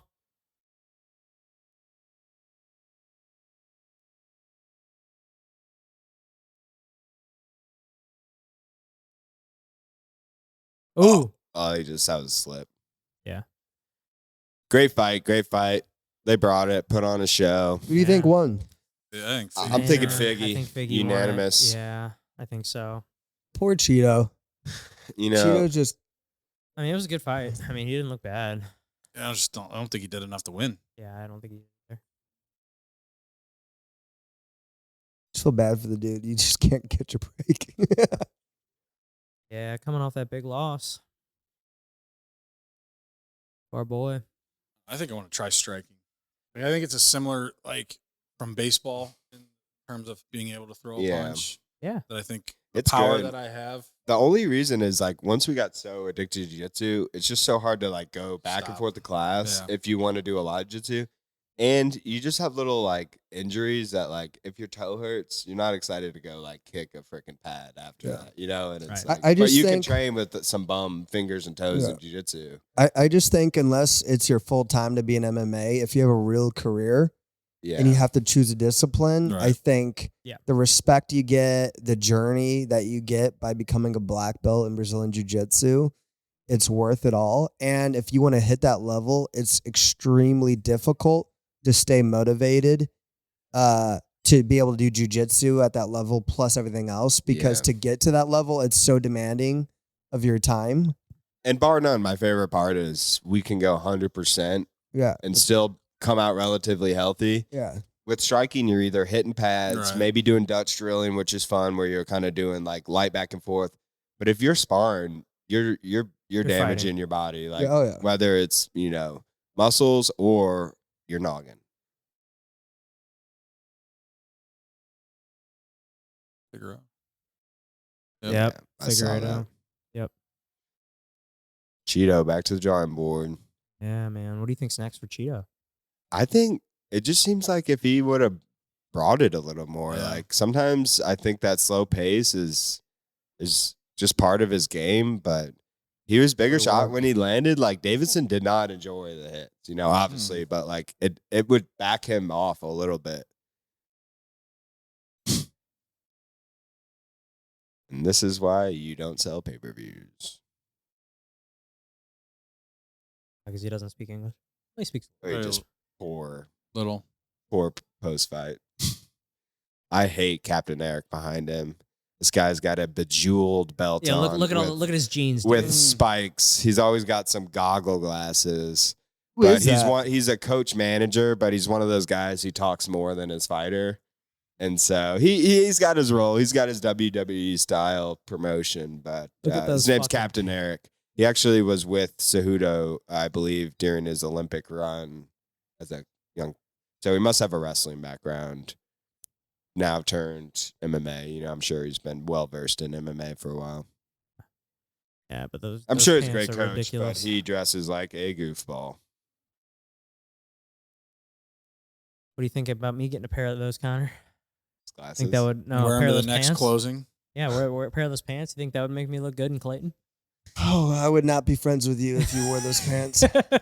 Even with that jacket, maybe that Connor was looking at, throw that on Yeah. top, no shirt. Ooh. Now that's a fit. With a bedazzled belt. Yeah. I think I just might need to paint a red stripe in my hair too, just for the fuck of it. You already got red in your hair, buddy. What's left of it?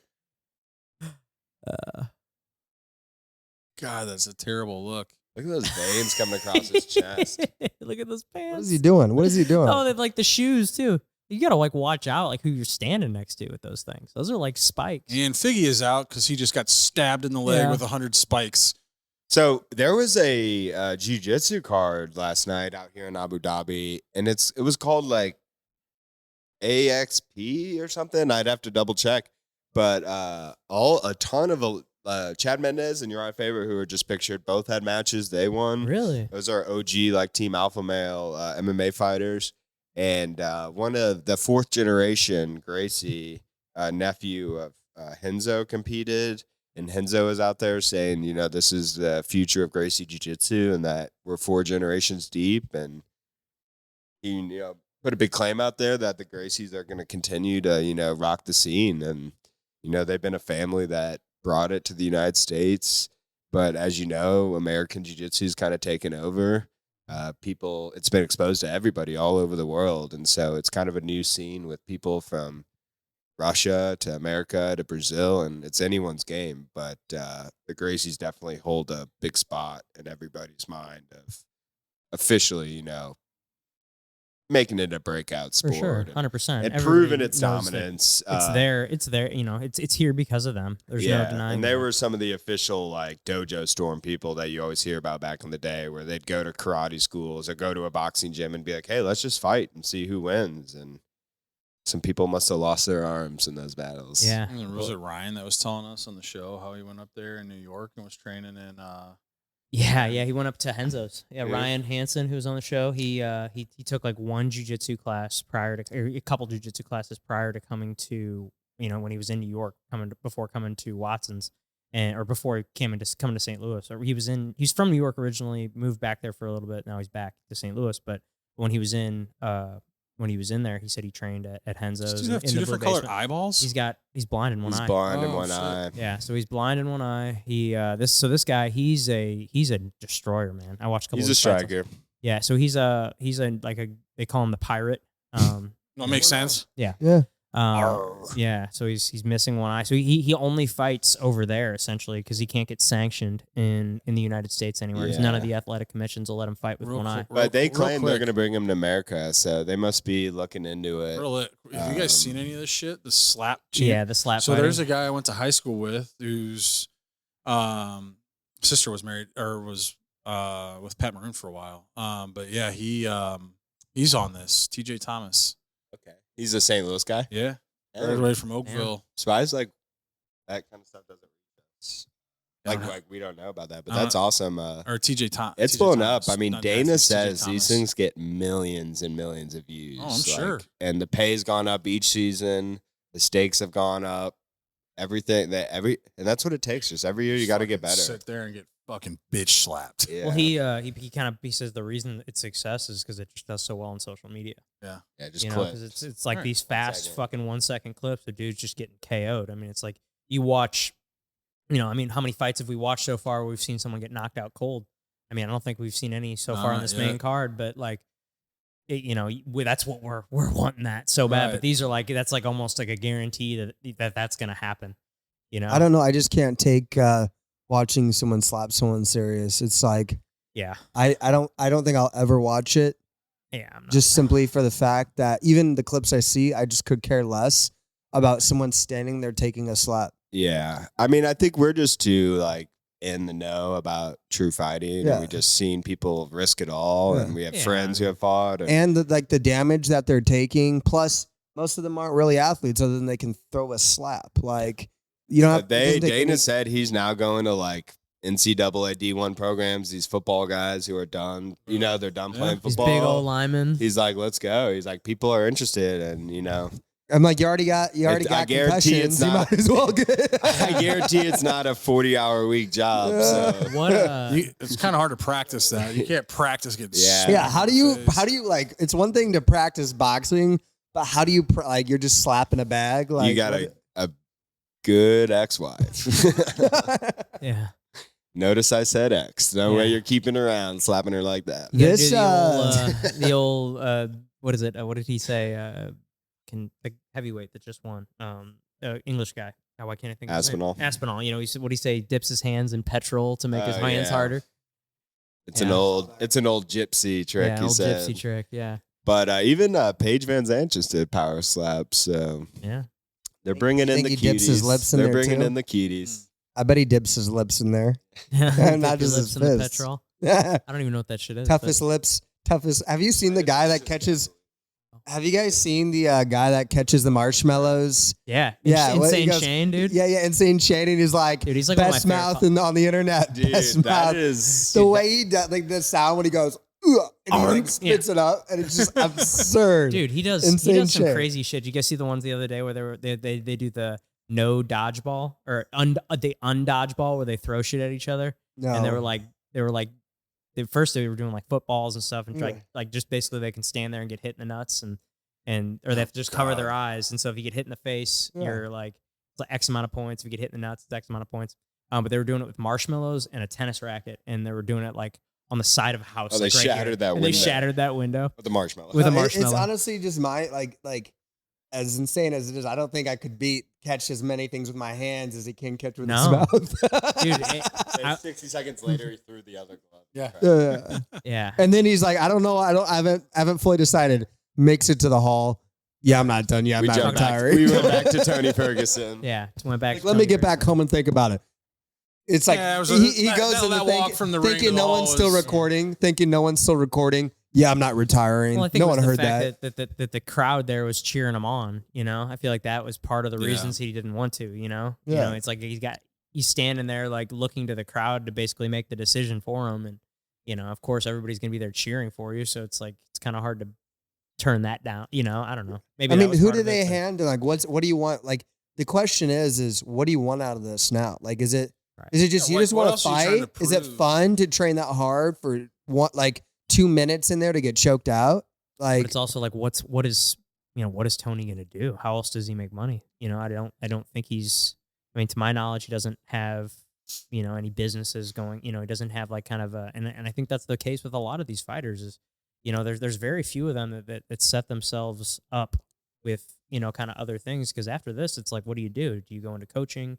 Do you I mean, you got to kind of have something that you're gonna do. It's like, what does he do? Retire and go work at Home Depot? I mean, he's got to figure out something that he's going to do, and I think once he figures that out, I think that would make that transition moving from fighting to that next Was this thing. Tony? Mm-hmm. Yeah. The other thing is people don't realize you make someone like Tony's probably making 6 figures a fight, but this is all before taxes. And, just like a lot of us, we're I'm not, sure a we're lot not of it's schooled on the art of 1099. taking care of our money, and you get this short-term check, and next thing you know it. Well, I'm sure these people have money managers and finance guys that have them set up as corporations or You would LLCs hope. and- But it's just A lot not of the, them it's don't. not the a lot case. of them don't. So check out They just Connor have and fight makers. Logan Financial Solutions. I forget your name. Synergy Financial. Synergy. No, I talked to Evan a lot about that type of stuff in the business, and a lot of them. I was telling him that the other day. A I'm lot like, of them "Dude, just- talk to Connor about that shit. Like Yeah. getting an LLC set up or something where that's getting paid and you W-2 yourself Yeah. out of it with a full solo 401k shit. Evan and I've we've been talking for a long time about that stuff, but I just talk about that industry in general. Even a lot of other sports, you get managers in most of these sports, and you get people who don't know shit about finance, who are negotiating contracts and how to get you paid. But getting paid versus investing in tax strategy is a completely different realm that most of these even managers know nothing about. I And that's a think- problem. I think the one, just because I was in it, but I think baseball does a really good job of that. You don't see too many baseball players, going broke after playing like you do some of these other sports. Yeah. But I also know that the retirement plans for Major League Baseball. Not to bring like pretty race or anything insane. into this, but for baseball, like, would you say that's like across the board, even for those guys coming from Puerto Rico and all that? Yeah, I mean, because like I know like a lot of thing about baseball is you're doing college and you're doing some of these sports you skip that or you do 1 year and you're gone. A lot of those guys come from no money. Yeah. So as they get that money, they're used to already living off of little, so they can stretch that. They're very. I mean, I was playing with guys in the minors. I mean, our paychecks weren't big. I mean, we're getting, and they're probably taking care of family too. Yeah, they're sending money back home. You know, I mean, the most I ever made playing minor league baseball was like $1,800 a month, and that was towards the end. I mean, early on, we're making $1,100, $1,200, $1,300 a month. We're having to pay $500 a month for an apartment and clubhouse dues and all this stuff. I mean, it eats into it, but these guys are budgeting their money and living off of hundreds of dollars a month when they're sending the rest home so their families can live these great lives. Yeah. And so once they do make it and they get there, and like I said, the retirement plan for Major League Baseball is really good. And you hear guys talk like, you know, get to 10 years of big league service time, then you're fully vested in their financial or their retirement plan, meaning that you're going to get $270,000 a year for the rest of once you hit retirement age. You can elect to take it early, which is but that's 10 years in the league, you know. Right. But it's also it's pro, you can get it prorated. It's based on quarters. So you got to get 40 quarters to be fully vested. Okay. And so you're saying the league continues to pay, or you're saying they're right. Plus they get special exemptions. So like for a normal person, what is it, 20,000 that you can invest into a 401k, what max contribution? Is it? Yeah. So, Microphone. but like Major League Baseball players get to invest more. Yeah, I don't. Well, he's talking into the microphone, so that means people are listening. I didn't realize this dude's 6'2". This is the guy. He just is such a crazy looking guy. Yeah. I want to be friends with him. I want to be friends with Looks this like a pirate leprechaun. looking. He's terrifying. Zach, why don't you prompt us for this fight real The quick? leprechaun pirate. Yeah, so he's it's we are in the 446, 445, 444 of the first round between Nurmagomedov and Michael. God, good luck pronouncing that. Oh, Alek Kazijuk. Oleksijuk. yeah, he's a Polish guy fighting out of Poland. You know, Sharbolet's coming off of two big wins. This is a prospect fight. for sure. Big prospects. Yeah. I'm rooting for Shara to the top. I want like one eye. Oh, big shit. left hand. Big left hand by No, Michael. do not lose. Don't you? No. Get up. Don't get you? Up. Don't you die now? That's my favorite jiu-jitsu video. Well, like, Stand up, here's- get like, up. here's He the looks thing, at his though, wife. like, He's like, shut up. Put him in a body bag. Him being blind in one eye, you would think as he goes through and starts fighting more advanced fighters that they are going to just pick him apart with that. Yeah. Well, he lost his eye fighting supposedly. Oh, really? I yeah. didn't know that. Yeah, apparently he had it happened in a Michael fucking Bisbin situation where I think detached retina, and then I think he had several surgeries trying to save the eye, and then eventually it just went, and he's just continuing to fight with it. And Yeah. I do think, though, I mean, you just spend so much time with one eye. He's kinda get used still to it. sparring, you know. Yeah, But he's you a striker you himself. got your right eye, you get a guy that's Yeah. left hand dominant. Yeah. I mean, it's still going to be tough to see a left hand coming from. Yeah. But Right. Dang, Bisping that was a freaking Bisping haymaker. didn't tell anyone he had a fake 'cause- eye. He was passing commissions and everything. And he said he would just, as soon as the eye exam and stuff, he would just try and make it as quick as possible. Be low key, just either like crack a joke right when they're doing it, you know, just like always kind of just do something real quick just to get through that little section. But yeah, Have any of you guys seen that documentary on him out there? Bisbin? No, I haven't. I've heard it's Me great. Either. I've heard good I've been things. meaning to watch it. I love Bisping. I'll tell you what, those too. Conor McGregor ones were really fucking good. Yeah. Yeah. Did you guys I watch- liked his first one better. The new one I thought was great, but his first one on the come up, Yeah. Yeah. I like agree. because the new one it was just more I'm rich now, Yeah. I'm living a great life. But the first one, you know, Like seeing coming what- up from that shitty apartment. yeah, when he in has the Dublin. IRS check and then he's Yeah. moving the family. I was just in, and- listening to an interview where he was like so- talking about how he like trained at night. He's like, for you people who like suck at waking in the morning, he's like, obviously a different industry, but he's like, I'd miss the morning classes. He's like, but I was in there 1 o'clock in the morning, just visualizing and training hard, big left and just hand. imagining all of this. And Shara's wearing a lot of red marks on his chest and body. Look, he's got like a footprint on his side there, on his rib cage. Damn, look at that guy. I think Other it's dude's all bleeding. blood, Where did yeah. that blood come Is that from? blood? that's all blood. Oh, They're you're covered right. in blood. These two, the Polish I don't think Polish Shara- guy is leaking out I of don't his think forehead. Shara's cut. I think it's the other guy. No, it's the other guy. Yeah. Okay. Look at his You're right. left temple, towards his left temple. I don't know that bruise. on Dude, his look right at that. side. What just Left. happened? Left. They're just wearing each other's blood now. I think they just showed in the bottom left corner it was an elbow Shara through as the guy stepped in. We haven't had a super bloody fight in a while. Ooh. Yeah. I'm down Spinning for it. back Mackenzie, fist. they had like a bloody nose, and we were like, "This is getting bloody." Yeah, you're right. Yeah, he's got a big cut over his right eye or left Paint eye. the mat, baby. Paint the mat. I remember the first week I was at Watson's. I trained at another gym a couple years, so I came to Watson's and I like shrimped out. And I was down, and I just split him straight across the forehead. Oh, Junior did Another that to white me. belt. I never saw this guy again. Yeah. I felt so bad. I was like, I know that was like his one reason to quit, and I gave it to him. Like cut him open, probably to get stitches or Shit, glue. I forget who I was going with the very first time I rolled in fundamentals, but he kicked me in the face, put me in an armbar, had a black eye. Yeah, and my black guy just went away. That's what caused me to sign up at Revive. Was we went, obviously Zach and I were at Finney's together, So was Nick. and you were at Finney's. Yeah, fun fact. You at Finney's a little longer than me. I went to 3 different gyms, some in my former town where I went to college, but signed up for a free lesson, showed up and did not go in the building. But one time I went to Finney's and did like 2 lessons before I quit again. And it was the first day Connor had come in, and he was coming from Columbia, and you were talking about how you trained with Ezra's brother at Lennon. Oh, yeah, or at, Cavallo. Cavallo. Yeah. But it was your first day back at Finney's, and we actually had both of our first days at Finney's, but I had quit. Or like I just didn't cut, like, because I had never trained. I don't remember much of. It was like the Finney's at classic, all. we meet Yeah. that big bald guy, and he walked us down, and they're like, meet Ezra. That's funny.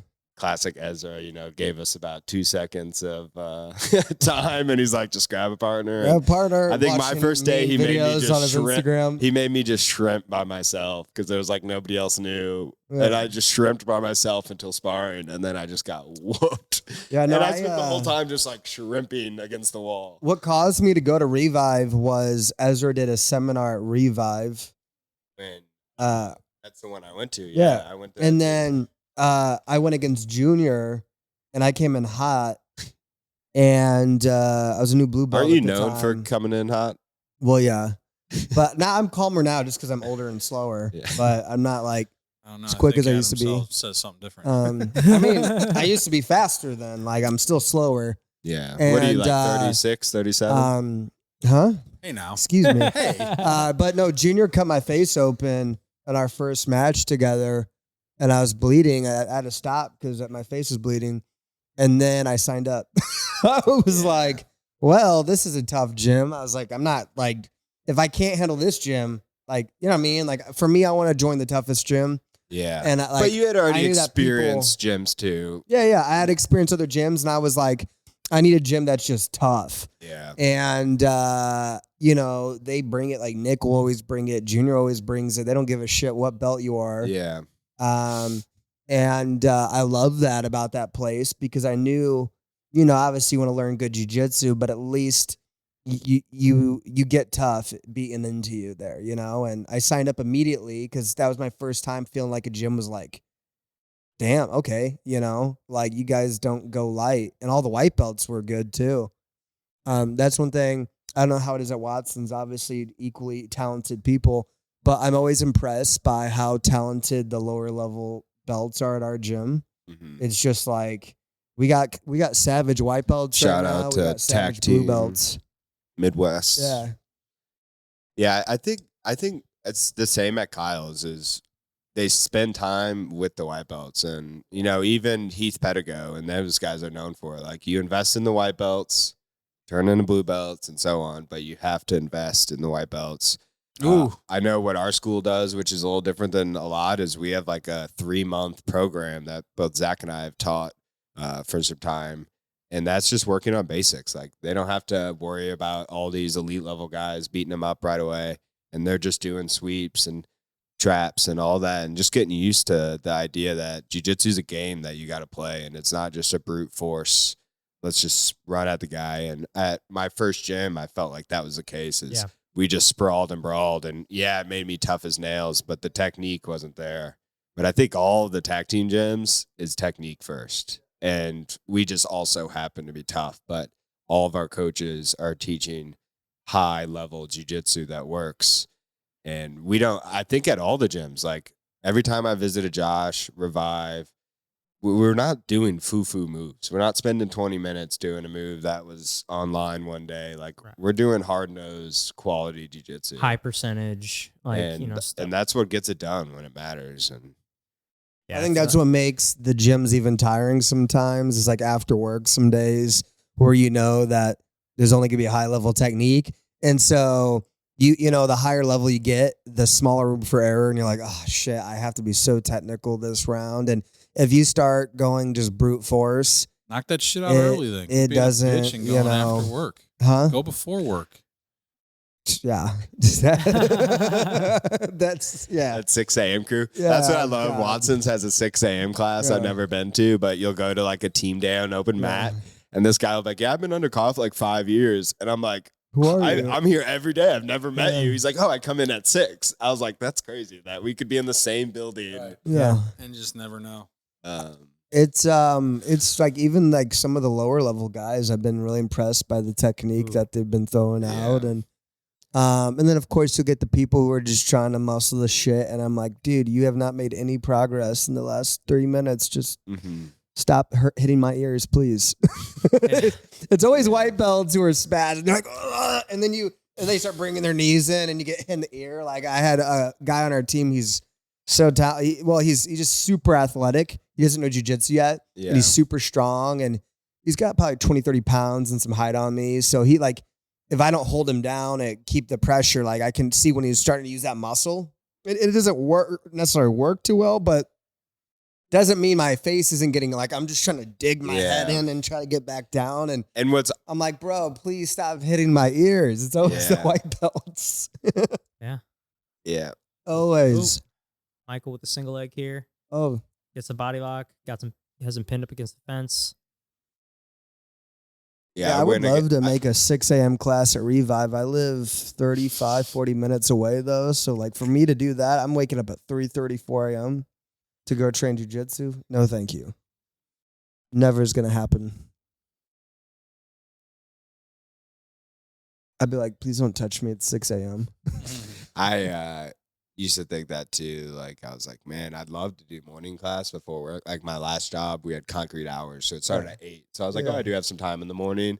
But I was like, the way you end with sparring, sometimes I go sit in the car and have a good 20-minute thought about what just took place. Yeah. Oh, I was like, I couldn't imagine doing that. And then I got to go walk into work and be like, I just got manhandled for about 30 minutes straight.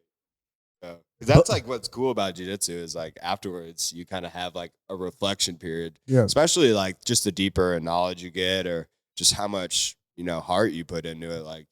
It just makes you reflect. And someone was asking me why I was going to quit drinking and stuff for competitions. And this goes in the training room too, but when it's a mono sport, it leaves a stain on your soul of how you get manhandled, and it really pushes the ego. And most of us have no ego. We've all been submitted 100 times plus, but it's still that ego of I want to get better. What was I thinking just doing that? Or and you think is there after you lose, after you have a big loss or something, you're like, man, what could I have done? Maybe if I didn't drink or if I didn't do that a couple times I was I wasn't so good on my diet or whatever it was. You kind of you blame it on that for sure. It's there's definitely losses that I have that I'll think about sometimes. God damn it, I forget that he got me in that fucking ankle lock. Yeah. All right. Well, we're at the beginning of the third round here. 450, 449, 448. And man, this has been a pretty back and forth fight. Yeah. I have a hard time saying Let's who's pull winning, up the but stats real quick.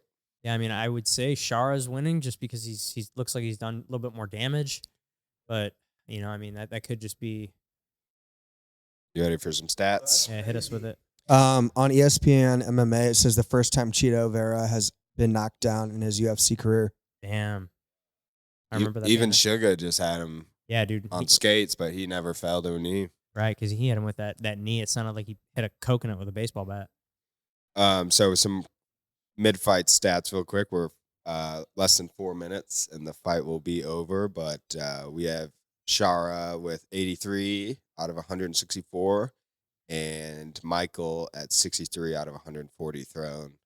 A little bit of 50 seconds of control time for Michael, but it looks like it's really just been Striking battle. And Shara's a bit flashier, so things are definitely getting the oohs and ahs from the crowd. And again, big cut on Michael's face, so lots of blood these past 2 rounds.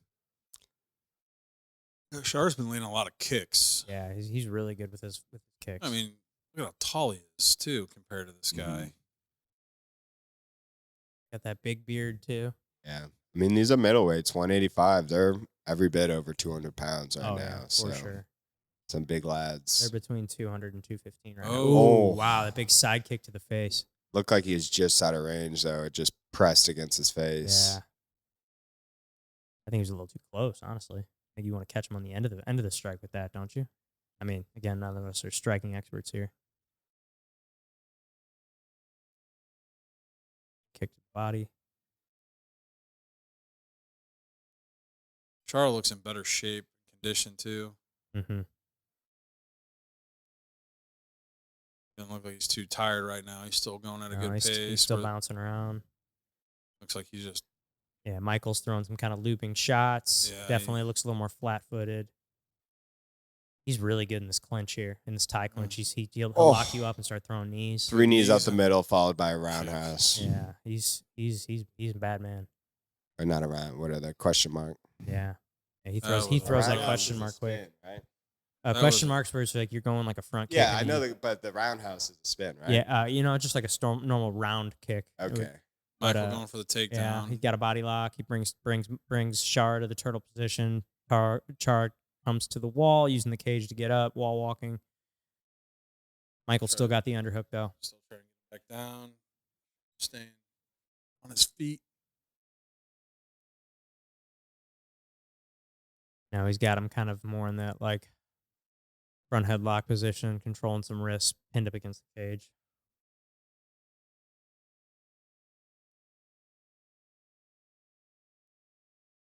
And we're about a minute and a half left in the third round of this co-main event.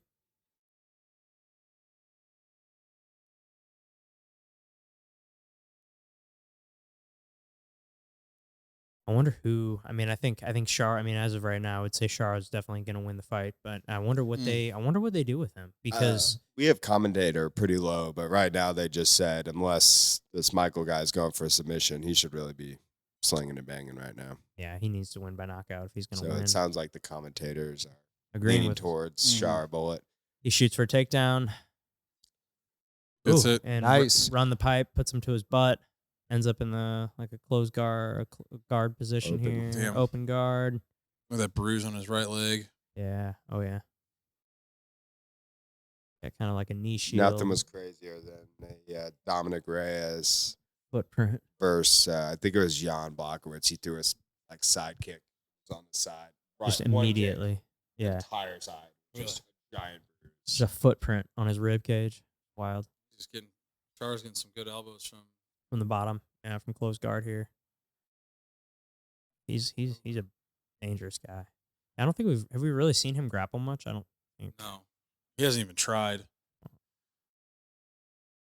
Yeah, dude, the way he throws those elbows.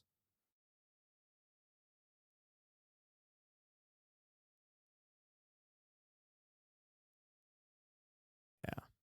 Char definitely won that. But yeah, I wonder what they do with him next. You know, I mean, but it's like he's so limited if he can only fight over in Abu Dhabi or overseas, really. You know, like they only do so many events.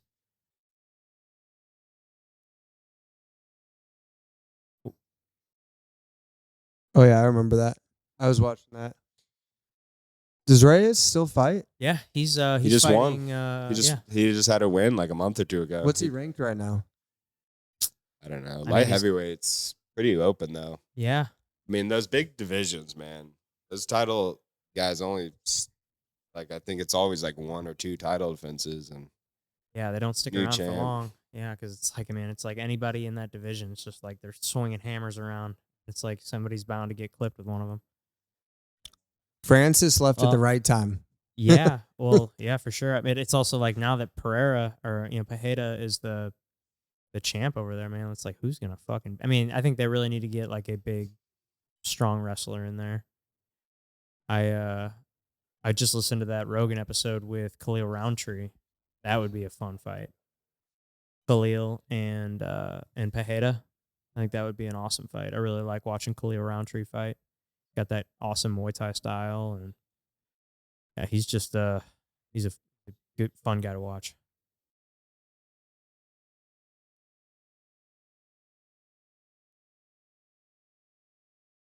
I had Buffalo Wild Wings forever. Yeah, me either. B-dubs. Chicken wings sound good though. Oh, man, Michael's needing help off the mat.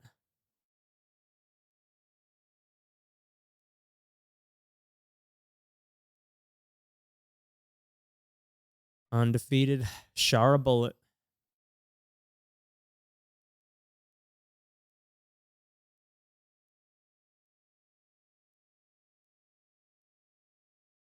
And you know when you got a Arabic first name and a Russian last name, you're just generally going to be a bad motherfucker. You know, like all these, just seems like all these guys that come out of that part of the world are just so fucking tough. We already got Dylan Danis calling out Shara. So. Oh boy, that'll never happen. I forgot that he's still alive. Dylan. Well, It's sad he can't get it, no promotion signing him. Well, I mean, Does McGregor still hang out with him and cool with him, or did they? When they're stateside. But McGregor's He's in Ireland now. Yeah, he's on a yacht somewhere. But no, He's not inviting Danis to that yacht party. He's like, hey, he's like, bad you still look. love me, right? The bad look. I feel like he's hanging on that Connor friendship. I feel like he's made his whole. Well, he should just start fighting. Yeah. And he needs to shut up. Take a Dana White Contender Series. He's pretty good. I mean, he's a sick grappler. He should win. He'll win. Get a fight, and then you're good. Because he's only had 1 or 2 MMA fights. But- Is that right? And in the UFC, Dana, you got to win. And that boxing match, he looked like shit. And all he does has been starting public brawls. And I just know that, like, you think that's like great promotion, but Dana said it. They don't want people starting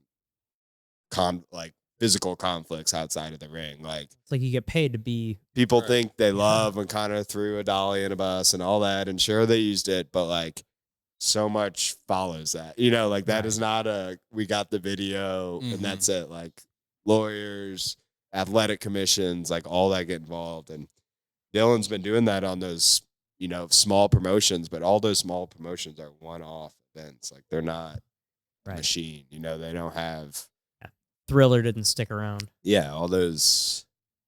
They actually own bare knuckle. Oh, really? Well, fuck. All right. Well, I mean, but when have we seen a Thriller boxing match since I know. then? Yeah, you know? no, they did get rid of the. I mean. I'm Are not- they? They're like an event. Yeah. I mean, I guess all the Jake Paul fights are what, on DAZN? Zone, yeah, Zone. but those are just distributors. Those are not promotions. So Oh, really? Jake Paul does his own MVP promotion. He's got that Nikisa guy who's a former UFC guy. But the thing is, the UFC is building a league, and they have the PIs. I know Evan talks about going down to Vegas now, living there. Like he gets free access to all the recovery, nutrition, doctors, all that at the PI, and that's just if you're there. Like they do, I think they do stuff like for fighters that can't make it there. Like if you send in stuff, but you're not, all that stuff at the PI is free, and they're building that in China and Mexico, and all over. They're building these PIs, so they're building a lasting sport that there's money going into the sport, where the boxing's one off. And Right. you're even hearing that like Nate Diaz didn't get paid against his Masvidal fight, that he was promised 10 million. He got $1 million, and they're like, all right, let's wait it out. But it's like they throw these numbers around. But Well, and I think part of that when has you're to not do working with trustworthy businessmen, you never know. Right. And I mean, I think part of that maybe has to do with these pay-per-view models, like where because I mean, you got to think how many people stream this shit now, because it's like if they're promising these fighters 10 million, I think they're anticipating that maybe some of that money's coming from these, like the money from the pay-per-views. But I feel like, I mean, I know so many people that just stream these fights, like all these pay-per-views, like these. shout out to Stream East. Yeah. If you guys didn't know, now you know. Now you know. But yeah, I mean that could be part of it. I don't know. I have no insight into their business, but that would make sense to me if they were if they were expecting to make X amount of dollars on pay-per-view points or pay-per-view, not pay-per-view points, but pay-per-view revenue. For now they're keeping it, but the ESPN deal is up next year, and leagues like the NBA and stuff are on multiple platforms. Now, the difference is they offer triple the amount of events. There's basketball 3 nights a week. I don't even watch basketball, but I was just reading this article. But the UFC recognizes that the pay-per-view model is not always, going well. So, yeah, the streaming thing, the subscription-based, and that's like all these business guys that are creating these businesses, like even like a gym where it's a monthly subscription, you're guaranteeing money, it's a better motto than even like I was in the dog washing industry for a while. Some people now offer a subscription. You're not, instead of like worrying and trying to get people to come in every 3 months, like how about you just sign up for a subscription and hopefully you just forget about it and you pay us. But if you do, we'd love to service you. Right. But it is a great motto, is you're getting people to just throw it on the credit card, make it a monthly due. Otherwise, some of those guys probably just buy one fight a year, and now they're 12 months subscribed, and it's in their face every day, and it just helps. So the pay-per-view will go away. Illegal streaming is just too evident. Yeah. Too easy. And they'd rather have, like, why not get rid of it? And they'd rather just have 3 million live viewers, and sure, they didn't, get $100 each, but they all paid their $10 a month and are sticking around. And I'm sure that goes up even more now. Or even if they did a subscription. Oh, this is the main event. Yeah, main event right now, guys. So Dude. we got a big fight here. Umar Nurmagomedov versus Corey Sandhagen. This is Umar's 6th fight in the UFC. I mean, he's kind of looked like a world beater against all of his former opponents. I mean, this guy, if you guys watch him fight, he really, like, speaking of, Shara Bullet throwing kicks, he's got kind of a similar style, man. He throws he southpaw stance typically, and he throws that front leg like a jab. And, but again, he's going against Corey here. And Corey is, honestly, I think might be the most technical person at 135. He's really spectacular. Especially the way he's timed his takedowns in the last couple fights. He definitely goes into every fight with a strategy. He's fighting out of Colorado, so he's training at elevation. New coach, new team. Yep. Trevor Whitman, who's coached multiple champions, Justin Gaethje, Kamaru Usman, Rose Namajunas. Yep. And is a specialist coach. He's not part of a team that's like, we got 20 guys getting ready. This is focused training. This is high level coaching that wins you these special fights. It looks like it could be a scar, but some 17-0, growths on 7 wins. Umar's right shoulder.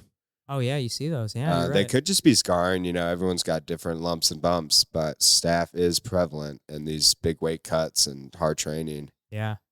Well, and Umar's missed. He's missed weight 5 out of his last 10 fights. So it's. Has he missed weight, or he's the fight? The fight. I don't think he's missed weight, but the fights have 5 out of 10 fights have been canceled. But I think some missed weight, I or think some of them were missed weight. Or he looks really big for 35. He's pretty jacked. How's he related to Khabib? Cousin. Cousin. Yeah, Khabib's in his corner. Yeah, this should be a great fight. We got And the then Sandman. Islam isn't related. He's just a friend. Islam's just a friend, neighborhood boy. Neighborhood. Same with Hasbullah. Hasbullah grew up in Dagestan with those guys. Did he really? They knew Hasbullah just from the neighborhood. He's younger, I believe, but Hasbullah isn't a kid, obviously. Well, yeah. Oh, That's why I always love with the videos of Mike Contrary. Tyson. Mike Tyson. Be like, Mike Tyson tickling picked him him. up like he was a toddler. Like I pick up. I don't Calvin. think someone let him know now. Just so you know, this is not a child. This is a grown man. Well, not grown, but Right. grown. He's grown for him. Oh man, I really like watching Corey Habula's fight. hasn't been. He's kind of been a little silent these days. Yeah. I think they found some sketchy stuff out about him. Did they? Well, you go rob a store. No, I think he just said like poor, tasteful Oh. comment. Laying low for a little bit. I mean, Well, I don't know how much lower he can lay. Umar is favored. good thing he in can this hide really fight. well. Yeah, Umar is favored in this fight. So, this is going to be a good one. Nick, who do you got here? I think Corey, dude. I think Corey's dialed in. He knows. I think it's any man's game in terms of a knockout here. I think both of them are capable of dropping either opponent. But Corey's experienced, and I know Khabib's in their corner is really smart as well, and Umar, and they're very game plan based. But Corey's a real deal, and he's a special athlete, no doubt. Yeah, Now, definitely. remember, Umar's never lost. Umar Yeah, has Umar never is lost. undefeated. He's got so this is his 6th fight in the But UFC? Corey's losses are to like former world beaters. So Yeah, he's lost to Aljo. He's Umar- lost Umar to hasn't had and Peter his loss to Yan. Aljo was a quick sub. Peter Yan, Dillashaw, and Aljo. Yeah, everyone thought he won the Dillashaw fight. Right. I watched that one last night. I thought it was a win, but trying to remember. I can't remember the Peter Yan fight. All right, let's go. I think it was a good back and forth. It was a decision, but not a Yeah, like I think it was just a good it was a classic unanimous scrap. decision. I don't know that he got worked by any means. All right, Corey's coming off 3 wins. Umar is undefeated. His last everybody he's fought in the UFC was undefeated. Yeah, he's coming Odds off are a unanimous decision against Bekzat Alkmanon. You just had 10 million Russians put in. Umar's gonna win. Yeah, I mean Umar's the man over in Russia. I mean, with that last name, I think that makes it pretty popular over there. I would imagine. They say Khabib's like Brad Pitt over there. I mean, he looks like it. they have like their version of a Brad Pitt movie out there. Khabib's fills in. I saw a thing that like I guess they were gonna announce. Mr. and Mrs. Smith Khabib Yeah. edition. Does I guess is the U.S. getting another Olympics? I saw this article where they're gonna have like Tom Cruise like drop in on a plane. I was like, how do we always make these guys like our representation? I'm like, we don't need Tom Cruise coming in. Like, Well, have you guys heard about the enhanced games? yeah, Dude, that's gonna be sick. So it's supposedly they're doing their own version of the Olympics where you can take whatever you want, like steroid, like performance enhancing wise. but it's not as big as the Olympics, so it's only gonna be certain events. Yeah, they're It's doing not like they're having 5 a full events. NBA team juiced out of their gills. Well, no, Like- yeah, I listened to that episode on Rogan. So they're doing like 5 events. They're doing like track and field. They're doing what else? I think they said they're doing boxing. I think they're ping yeah, pong. I These think they guys said they're are just doing roided it out, like just- boxing and wrestling. bowling. I can't remember what else, but Ping pong balls going 100 they're only- miles an hour. they're only doing a breaking certain the ping amount pong of ball with like, every hit. special eyes. surgeries that weightlifting. they I think like- weightlifting's one of them. I mean, So they're doing all the guys who enter that event, if they ever want to go back to Olympics, are like, so we just saw you were in the vets. Right. I've never taken anything before. right. These are I probably was all natural. guys that should be in the Olympics that Yeah. aren't because they. It's the team of the take people who got steroids. DQ'd. Well, it's that, and it's going to be like older athletes too. Like I think people that were thought that they were kind of past their prime, but then they, Masters won Yeah. Olympic. yeah, they end up getting juiced to the tits, and they're feeling like they're 25 years old again. All right, big Gynos fight, big rampant. fight. All right, yep. Here we go. Gyno's rampant. Yeah, Corey looks fucking dialed in, dude. Yep. I wouldn't be surprised opening up with a little flying knee. Yeah, Corey's kind of known for doing some flashy shit. You know, he does that flying knee, he does some spinny shit. But You got to be careful for the takedowns. But I think Umar's going to bang with him. This Yeah. first round's not going to be a shoot for the legs. yeah, I mean, I think Umar seems to be more of a striker. I mean, the way he throws kicks around, man. I mean, if Corey wanted to take him down, because I mean, I wouldn't say he's a fantastic wrestler by any means, but boy, does he times his shit so well. And I could speak on one aspect of wrestling that I would, think that is just extremely important is just how you set up your takedowns. And most of that is Oh timing. boy, So it's this is going to be a great fight. So we're about to start here. they're both amped. That's for sure. They We clearly have are- both taken some Neuro guy. neuro. All right, boys. Right, boys. All right, it's starting. 457, 456, 455 of the first round of this main event. Corey Sandhagen versus Umar Nurmagomedov. I'd say it's been a pretty even match so far. Yeah, all 14 seconds have been Neither man has blinked. Yeah. Yeah, see, Corey attacking the legs. Yeah, Umar, he's out of that southpaw stance. He throws that right leg like it's a jab. Yeah. Lots of front kicks. He stabs it out there. Oh, Umar going for a single leg right away. Drops Corey to his butt. Oh, Getting behind him here. It's got Got two two hooks hooks in. Oop, and Corey. and that is how you know Corey he's a gets him off. Nurmagomedov. This is circles tiring. out. All right, and One failed attempt. Yep, there we go. It's good for Corey. Corey did get strangled by Aljo in 30 seconds of their fight back in the day, so it's good for Corey. Stop that. I mean, It's prime commentary. unlike right Tony, there. Tony 8 in a row, he's lost. So.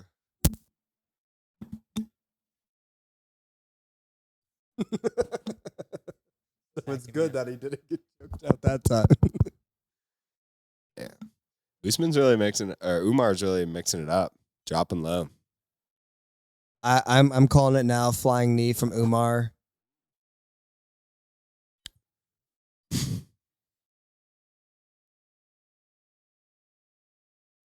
I never see what Corey's back tat is. It's like a mountain range or something. Thing with overly busy tattoos like that, when it's if you can't see, it's that's how you know you have too much going on.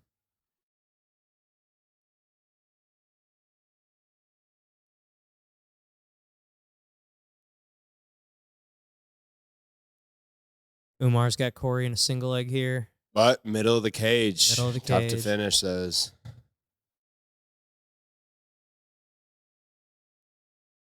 And Corey defends.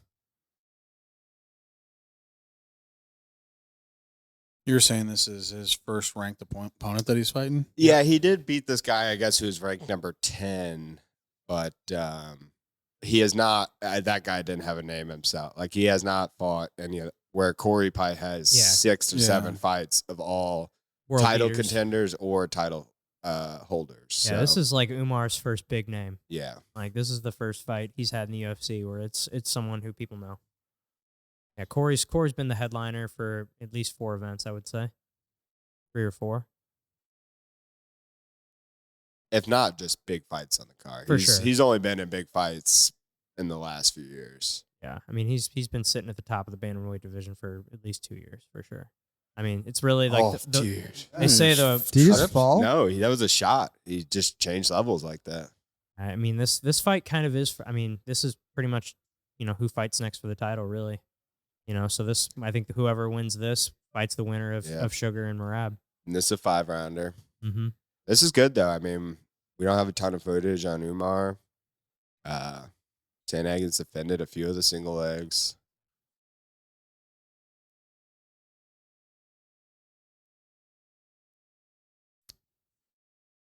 High pace, though. Yeah. This is first round, and they have sprawled and brawled. Yeah, there's been at least 3 takedown attempts by Umar at this point. Yep, 3. Corey switches stances Yeah. constantly. I think he wants to throw that knee when he's reaching. Yeah, he only throws that knee out of the orthodox stance though. One thing I did notice. That knee, when he throws it, is pretty. Good body shot. Ooh. Man, the way It's a great fight, though. I mean, Umar is talented. He has Dude. not looked rough. Like, everything he's done is precise, fast.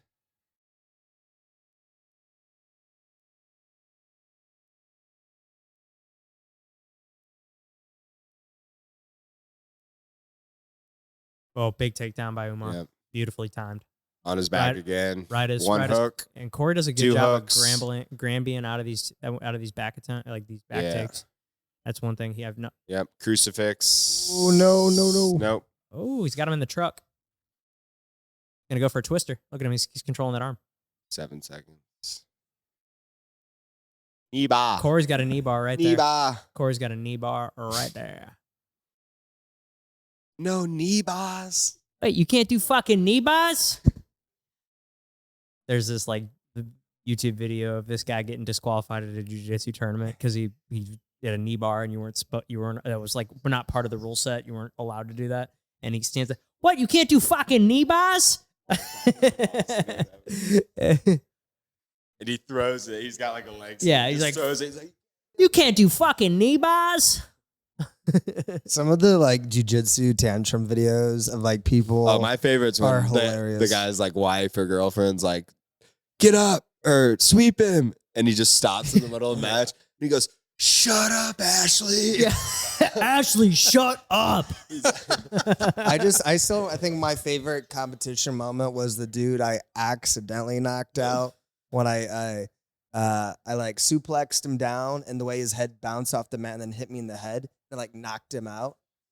And it went. Why from, did you like, accidentally put that in air quotes? Did you mean to? Well, I didn't mean to. I just like, I just wanted to like throw him to the ground. Right. Like, you don't do jujitsu to knock people out. That was a freak accident. His mom was like, whatever the kid's name was, like, Johnny, like, no. And then Amanda Clifton was sitting there in the corner, just like looked at me, just like Connor doing Connor things. like, come on, dude. And I was like so scared of getting DQ'd, and they're like, you win. I was like, oh, it's not a DQ? Cool. Umar's on a single again. Yep, we're at Right back to the- 4:35 of the. Clearly, Umar is planning to grapple this fight. He Yeah. wants to win via grapple. I think Corey did look better on the feet. I mean, Umar still throws dangerous shots, but Umar wants to take this down to the ground.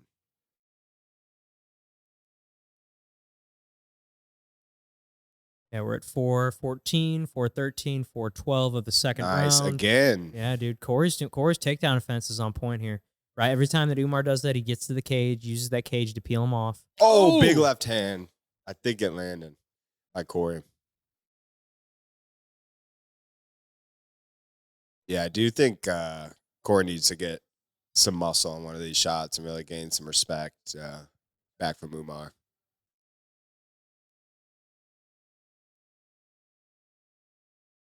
What will be interesting is because I feel like we'll have to check the stats, but I feel like Corey's landed more shots.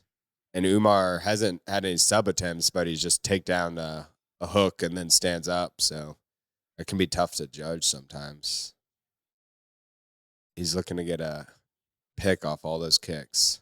Nope, I'm gonna go left. This is a great fight. Yeah, it is. These guys are sweating. All right, so we're at they're exactly 26 and 26 for total strikes or for total significant strikes.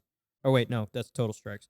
Significant strikes, Corey 21 of 49, and Umar is 29 of 56. Oh, so Umar's winning the striking. Yes.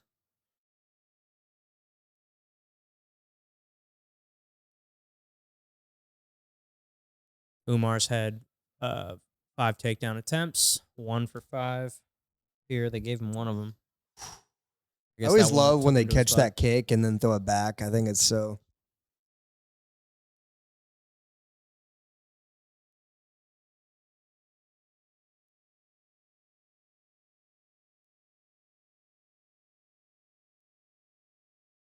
Yeah, that could set up a head kick, him reaching for those low kicks.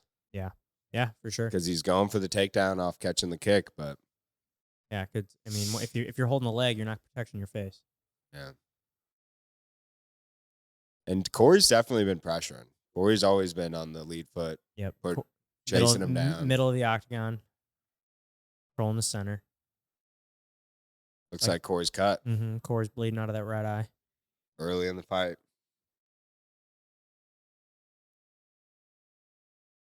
Ooh, big left hand by Corey. Nice left hook. He's been getting that left hook a few times.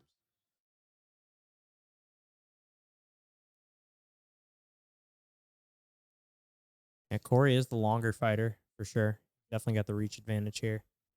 Umar, man, the way he uses that teep, he just like stabs it right out there. Good leg kick. Yeah, good leg kick landed by Corey there.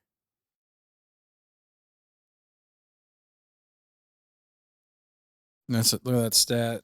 Corey saying landed as many significant strikes as all other UFC opponents combined.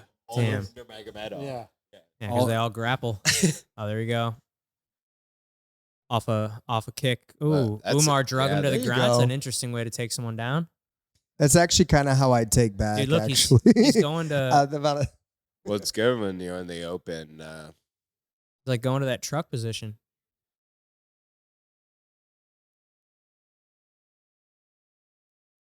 Controlling that wrist. Trying to take his back. And Be careful. Corey There, does a great job of peeling that hook off. Crucifix. Crucifix position. Crucifix is not That's good. not good in MMA. Oh, good. Good, Corey. Wow. Got kind of in that side ride, and Corey's back up to his feet. It's got double unders, though. It's good. There's only 10 seconds left. Yeah. Good. Oh, ooh, and Umar with that trip. Corey slips out. That looked. That didn't look good on that knee. Yeah. Some knees were bent right Yeah. there. Yeah.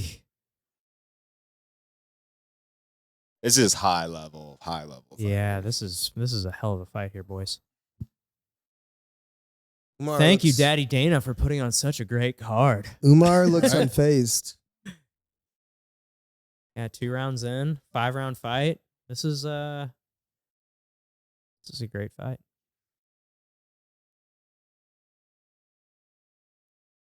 Believe you're the eagle. Believe you are the new eagle. Fly. I mean, I guess Umar would be up. I mean, I would say. I think with the takedowns is where he's putting him above on these rounds. Yeah, I mean, Well, but he's also leading on strikes too. he is leading on strikes. So he's winning two in for- every. He's leading. He's up 34 Is there- to 29 on. Is there 64 anywhere that strikes. Corey's leading right now at all? More leg kicks. Yeah, more leg kicks. Yeah, he's up by 5 on significant strikes. So far, this is Umar's fight, in my opinion. I would say so, too. Yeah, unless Corey does something significant. I know Umar's not going to get tired. He doesn't look phased at all. It's in their DNA. I think it's just going to be more of this, and then Umar wins from more. Corey needs to strikes land a and- big shot. Yeah, I mean, Exactly. Corey needs to get some big respect back. yeah, he needs to land like one of his big jumping knees or one of these spinning kind of attacks that he'll do. But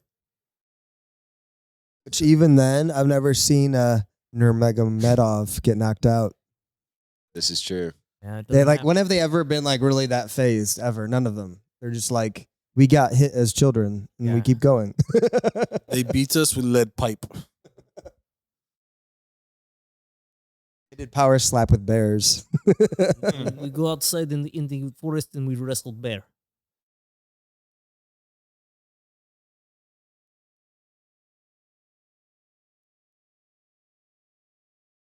I still remember the hype before McGregor versus Khabib. Like I remember, much. like in my head, I was like, "There's a chance." Which at that point, that was still the longest anyone had gone with Khabib. Right. Yeah. You know, that was the longest that anyone has ever gone with Khabib. So How he long- subbed him in the 3rd round? Yeah. Everyone else got murked in the first, like pretty quickly, and then submitted. He was just, but, like, it was never unbelievable really- how dominant. Yeah, he was. and Yeah. it's kind of funny to see that he survived against Khabib for 3 rounds. Well, technically, McGregor then- is one of the few to win a round. He won the second round Yeah, on the yeah. judges' scorecard, Yeah. even though it might. yeah. But even then, the fact that was once McGregor, now Yeah. what versus like, yeah. Yeah. McGregor has by far the most outrageous. But you know, that was his first. That was his Outrageous. first fight camp as an alcoholic. That's true. It is open about it. He was like, he was drinking every night, and he was super rich by then because he'd done the Floyd Mayweather fight, and he said he said these fights were so dark. These sparring sessions, he'd just pay for these guys to come in, and he would just be like midnight wars, just like he'd come in off just being an idiot and just like want to fucking kill these guys. Well, I still love whenever the whole Chandler, like that one video right before the fight that was supposed to happen of him partying at the club with his wife, and like him he pushed his wife's head and down. everyone's like, I'm like, oh, his head's not in it, and I love the people defending it. Like maybe he's 4 days sober, before, maybe like, he's "I've been sober, for and 3 this is weeks." like his tactic. And then like come the fight, he's like, yeah, I haven't been taking it serious enough. It's like, dude, you gotta stop trying to fight. You need to check into rehab, dude. You need He was like talking about it as like Irish Forge or whatever. And he's like looking at it with crazy eyes. And he's like, I haven't had a drink in 3 weeks. And we're like, oh, God. dude, that shouldn't be like, he literally looked at this thing like, I want to drink this so bad. He posted like And the then most 3 days out later, there. he was Yeah. partying. He just raging. Chandler's like, we're going to fight one day. And McGregor's like selling shit the whole time. Marketing genius. Yeah. And half of it's just him in his Versace underwear on the boat being like doing The close up European- angles of like His shit where crotch he's just and like, shit, yeah. You see that he just got banned from being able to drive for 2 years. my God. Yeah. Really? Yeah. why? Oh What my happened? God. It's from- He's always had a lot of reckless. Driving reckless. Driving. But I Well, mean, you dude, get, at his level, you're at a point now where you don't need to drive. You can just pay someone to I drive think you he's around. doing it just for the adrenaline rush. but you still want to drive your Lambos. Yeah, I Yeah. guess that's true. You got fast cars. He's just you going to wanna buy a drive them fast. racetrack and he's going to be in his fenced in yard driving, Got enough money. Yeah, you can do it. crashing. Ooh, that fucking head kick right there.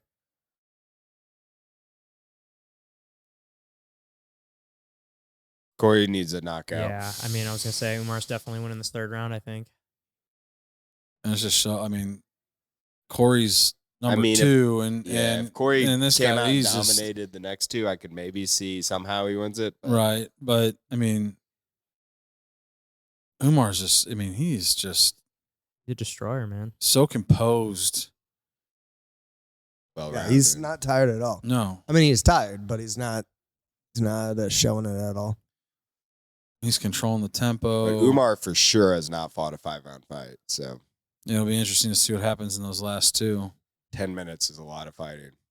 It takes 10 seconds to get tired, Right. whooped up on. Yeah, That was just always- catches There you go. those- just That was catches always that- McGregor. He looked so good. And then all of a sudden, like within a 15-second time span, like, oh my God, McGregor's about to die. Like, it went downhill so fast. And when it starts happening, everyone's like, "Oh, not again! No, McGregor, come on!" He starts thinking about a nice drink. There's so many things, slight crazy moments in McGregor's career that if it went slightly different, his whole life would be different. Like Oh, absolutely. his first big win at the very end. Who did he fight against? His first early big win. Mendez, Aldo. Yeah, Brandao. Mendez. Aldo. There was the 5th round, right, when he was losing it, and then he gets a knockout. Yeah. That, like, if that didn't happen, who knows what would happen? You know, Well, like, But that there's was so sick because many- that was like the first wrestler, and Chad Mendez is a beast. So it was like American wrestler. And he took that fight on like 1 or 2 weeks' notice. Aldo got hurt. Yeah, because then And- yeah, And Connor just came out. Dana told him, he's like, just tell me who's next. And walked away. He Oh, said. McGregor. And then they brought him Chad Mendez, who was like a freak. Like, go watch Chad Mendez versus Aldo 2 highlights. It is sick. Just slanging and banging. Classic old school UFC, you know, like they're just giving hell. logos on the shorts. Yep. Yeah. Yeah, dude. Chad Mendez was a motherfucker. He's a hell of he's like all Yeah. into like bow hunting and stuff now. Yeah, but that's what I'm saying. Yeah, he just won again last night at this. Oh, yeah, he does a bare grappling knuckle, thing. right? Or no, they oh. just did this grappling event. I That's didn't right. even know Uriah and Chad both won. Sick. All those team alpha male guys are just notoriously tough. Yeah.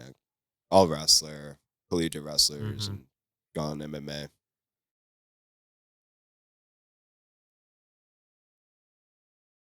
All right, The What's one thing, and they interesting, might have mentioned in Go ahead. Why am I blanking on his name right now? The Olympic wrestler, the heavyweight who was going to go to WWE, and then he decided to go to football. You know what I'm talking about? Yeah. Gable. Gable Stevenson. Yeah. Stevenson. I'm like so curious. He was going to go WWE, didn't work out for him really, and now he's going to go to like what team is he going to go play for? I don't NFL? know. I asked my football friends about that, and they said we've never seen anything like that where someone's he's not even that big for the NFL. And he's never put on. He goes, my first time putting on cleats. He's like he's never played football. 6'2", Ooh, 260. big left hand by Corey. But he's a freak, like wrestler, like one of the greatest. Can do like heavyweights. backflips like it's nothing. Yeah, like he's a freak athlete. But you know what I mean? It's such a different sport. They're thinking I think they're going to make him a lineman of some sort because he's an Olympic level wrestler. I think he's Olympic. Yeah, he went to the Olympics. Yeah, right. Here. Hold on. Yeah, Olympic gold medal. Yeah. And obviously I get wrestling, but like there's a difference of wrestling someone versus like just that size, like charging and hitting someone. 6'1", 265. 6'1", 265. Those are. Defensive end for the Bills. I don't know enough about football. I'm so interested to see how he performs. Would be, I would think the end. I mean, he's like a freak just athlete. just swimming by people. Wait, small. You got to think, guys. But- Like I think that. I mean, if he's gonna go somewhere where he's gonna make the most money possible, I mean that. And if he's going- NFL's definitely. That's the one. And it's like if that doesn't work out, I mean, I feel like he could always fall back on MMA, and that's what you see a lot of these guys do. Is It they. would be so sick if he was a rusher and he's just doing duck unders and arm drags. Yeah. Or just like fireman's carry and then just goes straight at the QB. That'd be sick. That would be electric. Just ankle picks the offensive Yeah. tackle, and They're expecting him to go like right charge right in. Or like you'd think snap downs. All those guys are so hunched for sure. over. Yeah. Snap down, ankle pick. Ooh. No, you're probably not gonna ankle pick them because they're Corey driving for still you. looks great, but he's losing in Yeah, definitely. terms of judges. But he looks sick, dude. Defending these takedowns. Yeah. It's just he doesn't look better. Just Umar's just implementing his game more, posing his will on Corey. Yeah, what I was gonna say earlier was I think it's been like a lot of singular punches, like just 1-2s. I think it would benefit him to throw a few more. Yeah, I agree. Oh, you know what else we got tonight, boys? Is the Joe Rogan live and Netflix special. yeah, comedy. Oh, that comes out tonight? Yeah. It's live on Netflix tonight at 9 It's p.m. live. Now I know what I'm doing. Yeah. I love the burn the boats. Yeah. I'm So fitting for this era. definitely Just- going to be watching tonight. That'll be exciting. Where's it taking place? In Texas. Texas. At the mothership.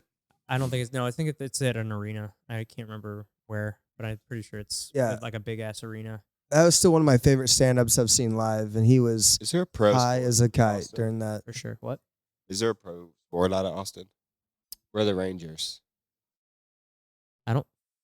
Well, I know there's an MLS team. And I mean, I know the It's- college there's is MLS. You I know got the college is Texas. there. UT. But where are the Rangers out of? Arlington. Oh, okay. So yeah, it might just be at like the Texas. I'm supposed to go to Kevin Hart tonight. But That's dude, not happening. UT enough can run a town. UT's huge. Yeah, for sure. So I maybe it's there. But they have MLS. Okay. Yeah, I know they have MLS. I haven't been to a Rogan. St. Louis game. Any of y'all? Yeah, I've been to City? two. They're Yeah. so fun. I went to their second team, their lower level teams game. Over. They got I like a don't minor. know. That was like a minor league Interesting. team. And they play just at the city. Yeah. Yeah, I've been to two That's- city games, and they're a lot of fun, man. I mean, it's like you're barely sitting the whole time. Everybody's going, especially like there's like that one side that's like It the always fan seems side. to go too late on it. Towards the end of the rounds. Yeah, not enough time to really Umar's do on anything. Corey's But back. you're talking about Umar. Yeah. But these He's- are like fight winning tactics. Like Yeah. get him down in the last 30 Right. seconds. It looks like you won the round Right. with the judge. It's like kind of like a classic Yeah. steal around. Steal around with a takedown at the last minute. But I mean, shit, he's He's definitely winning the fight for sure. Yeah. After this, I mean, I would say It's I almost think- he's like got 4 rounds. Umar's Yeah, like he's up too for it. flashy. At on least these. 3. yeah, Corey's got to come out here and finish him in this last round if he wants to win this fight. Yeah. He It's knows almost it. like He knows it too. He just saying fuck. as I think he's walking gonna off. bring it. Yeah, He's the got type it. of guy to bring it. But it's almost like Umar's like too flashy on his ground game. Like he's like transitioning so many times where like Habib sucks the life out of you. Mm-hmm. It's like in these like transitions and crazy back takes, it's like a little bit looser of a takedown. Yeah. He's kind of just not really going in for doubles and singles. He's basically like catching Corey's kicks, throwing it to the side, and taking the back with like a body lock. I really like Corey. I've listened to him on a lot of podcasts. That's and, Usman right there, right above his head. Okay, to the left. Yeah. Yeah, I've seen him before. So he's the When champ. Islam won, it was on that cage and was like in a hoodie and it was like hugging. It was pretty sick. Just like as soon as Islam choked out Oliver, Nurmagomedov's just running, jumps the cage, tops it. One of those electric title winning moments. Those are always so fun when new people win the title. Corey looks like he's coming out on a mission here. He needs to. Well, Pat, this will be our longest podcast by far. Absolutely. I know at one point 4 fights ago, I was like, oh my God, we're going to be talking this whole time. Yeah, but it's been Gotta easy. went by. You know, I mean, there's been some times where there's been some dry. Tony Ferguson could only give us 30 seconds of Right. joy. I love you, Tony. Don't ever retire. Die in the octagon. Mm-hmm. Yeah, dude. He's got energy. Let's bring it. All right. Corey's bouncing around. He knows he's got to finish him to win. Mhm. I think he's going to go for broke here. I really hope so. Sometimes you like overhype yourself up, though. True. Like, I'm going to get you. I'm gonna get you. I love the always 3-1, 3-1 for Umar. Could be 2-2. Whenever I see the 2-2, it's like, bro, No. there's no way. Yeah. I know, but with MMA judges, It's like, either 4-0 or 3-1. Corey's shooting a takedown on Umar. Ooh. Yeah, Corey hasn't tried to take him down once. seems dangerous. Yeah. Well, I mean, we've never seen Umar off his back. I know, but Yeah, something tells me he's just going to be really hard to take down. something tells me Khabib and Islam put him on his back, and he probably has got some ideas. Yeah, you're right. no idea what he's doing. You're First right. time he's ever been here. They're always all on top. You go to Nurmagomedov gym, everyone's on Yeah, top. there's not a bottom player. They're both on top. Yeah. They're just whizzering each other the whole time. Like, who's going to go down? None of us.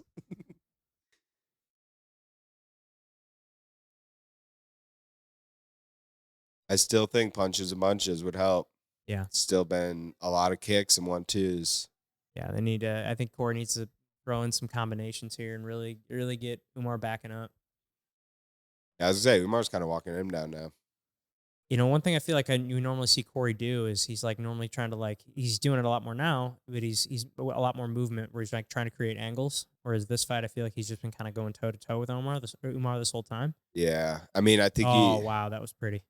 he's the threat of the takedown's been so heavy. Yeah, he's got an arm trapped in there.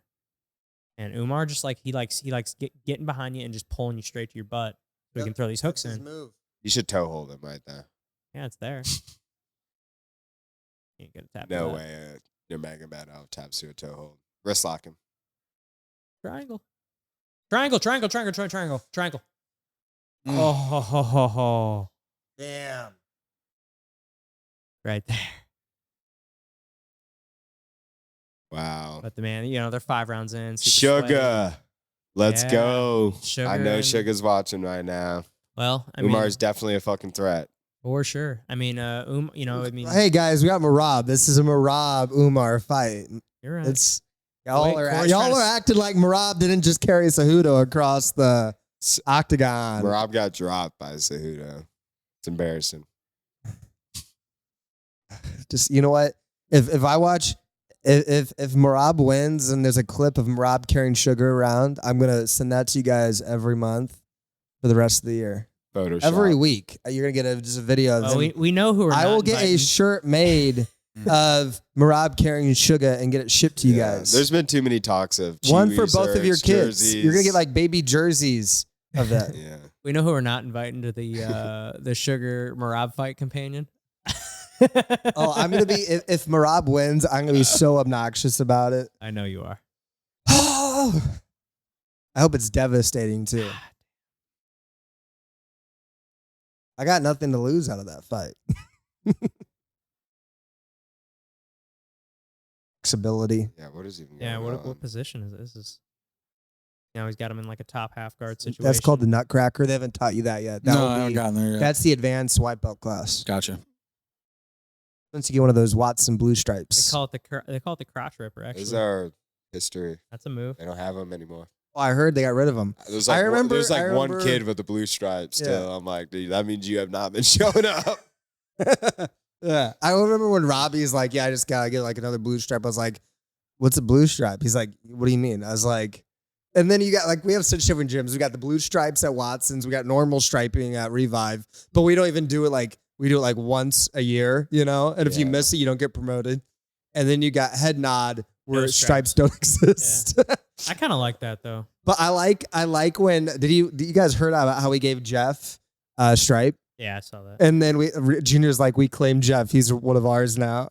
And then, That's and funny. then, Jeff has been with y'all a lot lately. I feel like. well, he comes a lot on like Fridays and whatnot.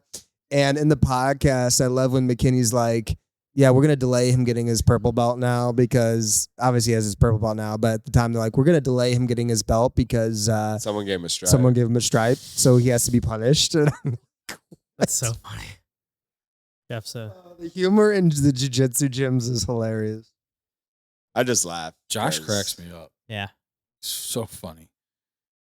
My favorite line was during the tag team day. No, this was one of their seminars at our gym, and it was him and his dad. And Josh is like, for all of you new people here, that is my dad. I'm not adopted, and if you're curious how this makes sense, look at my mom. I just died. Nothing was funnier than a team day when they were all lined up and Vives was like, or he like, what did he say? He was like, I know what you're talking about. Josh is not my dad, and Josh is not my son, or Yeah. something. You know, because like he's an Asian dude too. Funny. Yeah.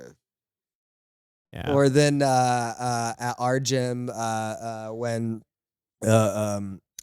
we had Jeff and everyone just kept talking about like don't touch us. All the guys not from town were just giving him shit because he just is so unorthodox and how he angles himself, Yeah. and everyone kept making fun of him. Vives was telling a story at team day that the night before that revived, and they're like, he's like pointed out, who's that kid over there?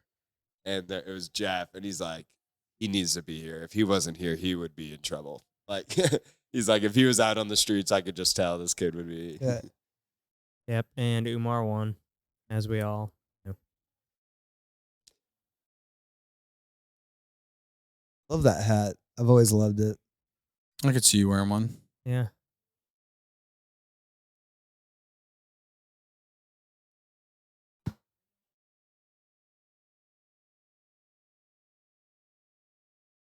Combat Sambo World Champion surprise.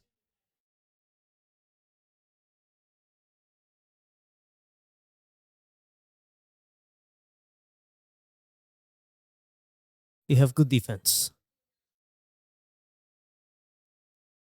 Umar's it was a hell of a fight, guys. Mario Batista, the other guy with 5-fight win streak, just got a fight announced against Aldo. Oh, really? Yeah, he's out of the lab, Bush Sugar. Oh, okay.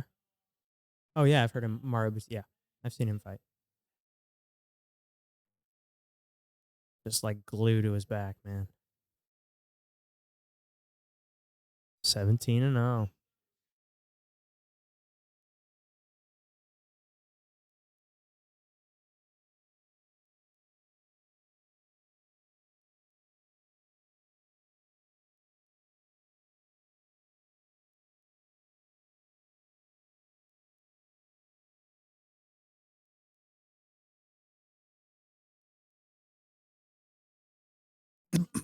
Title shot. I don't care who is. I don't care who is. I take whoever. I smish. You can cry. I'm coming for you.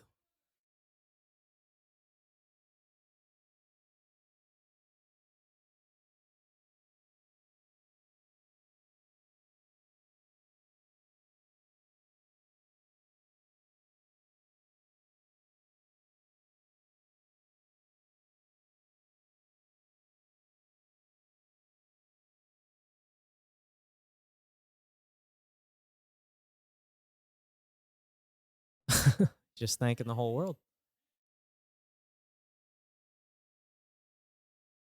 Well, boys, we got that's gonna be a good fight, man. We'll see Who it's going to be? Yeah, let's see what Corey has to say here. Like, what's next for him? You know.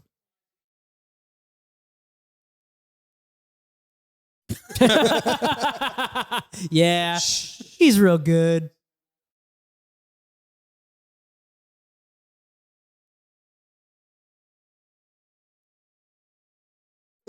Damn.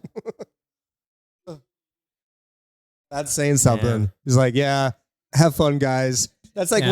when Khabib goes through. He'll fight you, for the you're like, belt next. He'll probably win. Yeah,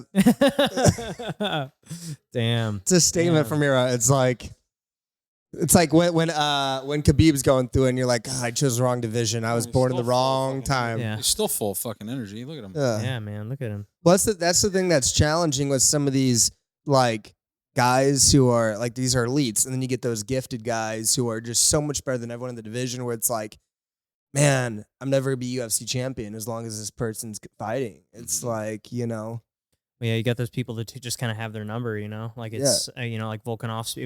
It was Max and Volkanovski. You know, I mean, Yeah. it's like until Volkanovski kind of got knocked down, it was like that. Now Max is going to be fighting for the belt, but you know, for the longest time, it was like Volk had Max's number, you know, and it's just like he can beat a lot of people. You can beat everybody up to Volk, but you just couldn't beat Volk, and it's. Yep.